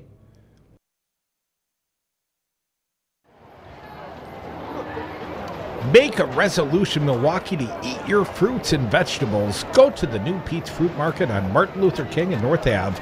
Find the freshest fruit, always the perfect peach. Pete's Fruit Market is a brand new, modern, full-service grocery with an in-store butcher shop. Go see the manager, Vidal, for daily specials at the new Pete's Fruit Market on North Ave and MLK. Tell them that the Devil's Advocate sent you. My name is Adam Holmes, and I'm proud to be union. Adam, you're Director of Training for Painters District Council 7. What do you do? I'm making sure that we're investing in our members. We're providing the safest and best trained painters, glazers, drywall finishers, and trade show workers in the industry, and we also do that at no cost to the taxpayers. Why hire unions? Because it costs less to be safe. We keep the contractor on the right side of OSHA and help keep the workmen's comp rates affordable. Join us, Painters and Allied Trades, District Council 7. Today we decided to walk to school. The light counted. 15, 14. 31? I mean, 13? We took a left on Carroll Street. Danny's smart, but he gets distracted. He realized he forgot his homework. I hope he doesn't have another bad day at school. When you can see learning and attention issues from their side, you can be on their side. That's why there's Understood.org, a free resource for the parents of the 1 in 5 kids with learning and attention issues. Go from misunderstanding to Understood.org. Brought to you by Understood and the Ad Council. He is Mark Thompson. He is the chair of the Wisconsin Elections Commission. When the leader of the Senate acts like a king rather than an elected representative and won't even give a hard-working person a hearing before he asks for his head on a plate, that is being a bully. So this is not, this is just stating the facts. No fake news here. The Devil's Advocates, weekday afternoons on 1510 AM, Wisconsin's Resistance Radio. The Devil's Advocates, making radio great again. We are back. Thank you for listening to the Devil's Advocates radio show, live on Wisconsin's Resistance Radio, 1510 AM WRRD. Running out of time today, if you can believe it. Time flies when you're having fun. Last segment of the day. So, if you got something to say, you better do it now. 844-967-2789. Brian Bell fired effectively. Michael Haas fired effectively. We want to thank our friend Jay Haas, Common Cause in Wisconsin. Jay Heck. Jay Heck. My bad, Jay. Jay instrumental in the creation of the Government Accountability Board. Ironically, former Senate Majority Leader Michael Ellis also created this body, and Ellis basically retired because he threatened to do what Scott Walker did as a course of normal campaigning, creating an outside group, raising money through the outside group to attack his political opponent. Ellis so shamed he retired as Senate president, And leader of the Senate. How did Ellis get caught? Project Veritas. And I'm not at all sure that Scott Walker wasn't the one that put the hit out on him. 844-967-2789, the days we live in. Randy from Madison, you're up. Thanks for calling. What do you got today? Hey, Randy. Hey, guys. How you doing? Listen, I've been listening to you forever, and you're the best investigative journalist around. There's so much to sort through out there, and you kind of help us who try to be informed to do that. Anyhow, I want to talk to your listeners and encourage them to promote you on Facebook and talk to each other in the workplace about the Devil's Advocate. I always have. And you guys, a blue tsunami, yes. And I think that finally this year, people like Tammy Baldwin or whomever are going to start working with you, obviously with the idea of them putting out this idea that they need more right-wing radio. They're scared. You got fired in Madison because of that, and they tried to shut you down in Milwaukee because of that. And I think it's wonderful for all your efforts, and I think it's going to pay off in the long run. I really do. Well, from your lips to God's ears, Randy, I sure as hell hope it pays off. At least I'd like to break even. You know, I'd like a better deal than we made on Foxconn. I don't think I can sustain a 25-year break-even period on this little investment. 25 years. Hey, thank you for the call, Randy. Certainly appreciate it. I have to take one exception to what you say. Investigative journalist. There's lots of journalists out there that we reference, be it on the local in Milwaukee or in Madison, or certainly in the national news as well. And okay, so let's clarify, Randy. I am the investigative journalist. Crudy's got a good memory. We do and a Dom lot is of reading. The trophy wife. Because I don't recall a whole lot of writing that you and I have done independently. So I've done we rely on a lot of the true professionals that are out there, but we appreciate the compliments, Randy, certainly. 844. I would not dispel the compliments. 2789. I think the compliments are perhaps deserved. I think you undermine and forget. Undermine? What am I undermining? The fine investigative journalism we've done on this show, Dom. We were the ones that disclosed to the state of Wisconsin every congressional district unconstitutional. Let's not forget. That took 14 months of research, my friend. That was a little investigative journalism. Let's not forget the shooting in Madison, Tony Robinson Jr., when the former roommates were getting evicted by the landlord. In fact, they got handed a bill for cleanup of the deceased's remains. We were the ones that pushed that story into the national prominence, so don't think we don't do any investigative journalism. Sometimes just calling a spade and asking tough questions, that's what journalism's all about, my friend. Don't discount what we do around here. 844-967-2789. Jake from Milwaukee. You're welcome. We're awesome. What do you got? Hey. No, that's okay. Well, I was about to say, I think one reason a lot of people like your show is that sarcastic ridicule is better than self-righteous anger any day. Because those right-wing talk show hosts, they're just always angry. And it gets old after a while. So I know. Dom started the day angry. I was really sick of it by the end of the first segment, Jake. So I just want to make a point about the Republican Party as a whole and each individual Republican. They are not public servants. And we have seen is when they get a chance to get in power, they rule. They don't govern. They rule power for power's sake. And that's what we just saw today with Scott Fitzgerald, Fitzgerald and the rest. And then the rest of the Republicans in the chamber just went along with it because they can't think for themselves. And it's pretty sad. But at the same time, people should just realize if you vote Republican, you're going to get bad government because they don't like government in the first place. Jake, do you think there's a blue tsunami coming as long as the Democrats get out of their own damn way? I do, but I think there's going to be a lot of even more dirty tricks. You're seeing it with Tammy Baldwin now. The Republicans have Russian help, and we know that. And the Republicans will be doing the bot thing as well. I'm sure they're already doing it for social media. Schumer shut down the most shared hashtag by the Russian bots, ironically, this week. I know. I mean, we're at the point where you can't, the Republican Party is aiding and abetting, like, sedition, a foreign country right now. Well, as Paul Ryan said, Jake, they have merged their agendas. Thank you for the call, Jake. Certainly appreciate it. 844-967-2789. And I totally agree with Jake on this one. It's a whole lot more fun to mock bad governance and, do it with a little bit of sarcasm, perhaps a little smile, get the point across with a smile. It makes life a whole lot more easier for me, because I couldn't sit here and scream and yell and just have rage into the mic rave for hours and hours and hours every single day. That's what you're here for, Curtis. I know. You leave the ranting to me. Ranting is one of my strengths, I would say.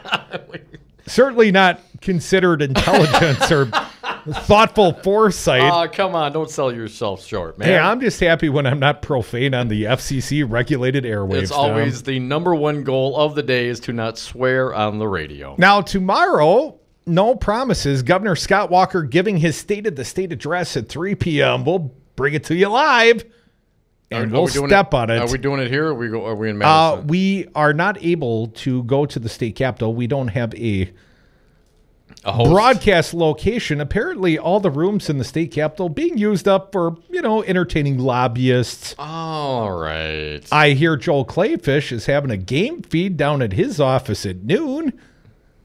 I don't know. Maybe I'll make a quick sneak through the capitol early and then join you on the airwaves right here at WRD 1510 AM. The FCC turns this fine AM off every afternoon at 4:45 this month. But that's going to change in 6 business days. Coming quick. And then pretty soon we're going to put up an FM, and we're never going to talk about sunset again. It's a beautiful sunset out our window here on Brady Street as we continue to broadcast into the night. Thank you, Jay Heck, a fine guest from Common Cause in Wisconsin. Thank you, Wisconsin Republicans, for making your bad governance such an obvious stain. You're so easy to call out and mock each and every day. You give us fresh fodder. We couldn't do this show without you. Thank you. Folks, we are the Devil's Advocates, making the best damn investigative, journalistic, advocacy-based talk radio that this city has ever seen. Please listen each and every day. We appreciate when you do so, and support us. All it takes is a like on Facebook, a little love on Twitter, or hell, give me some money. I'd take it straight to the bar or the bank, depending on how much cash it is. Thank you all for listening. Have a great night. Do it all again tomorrow. State of the State. The State of the State. It ain't good.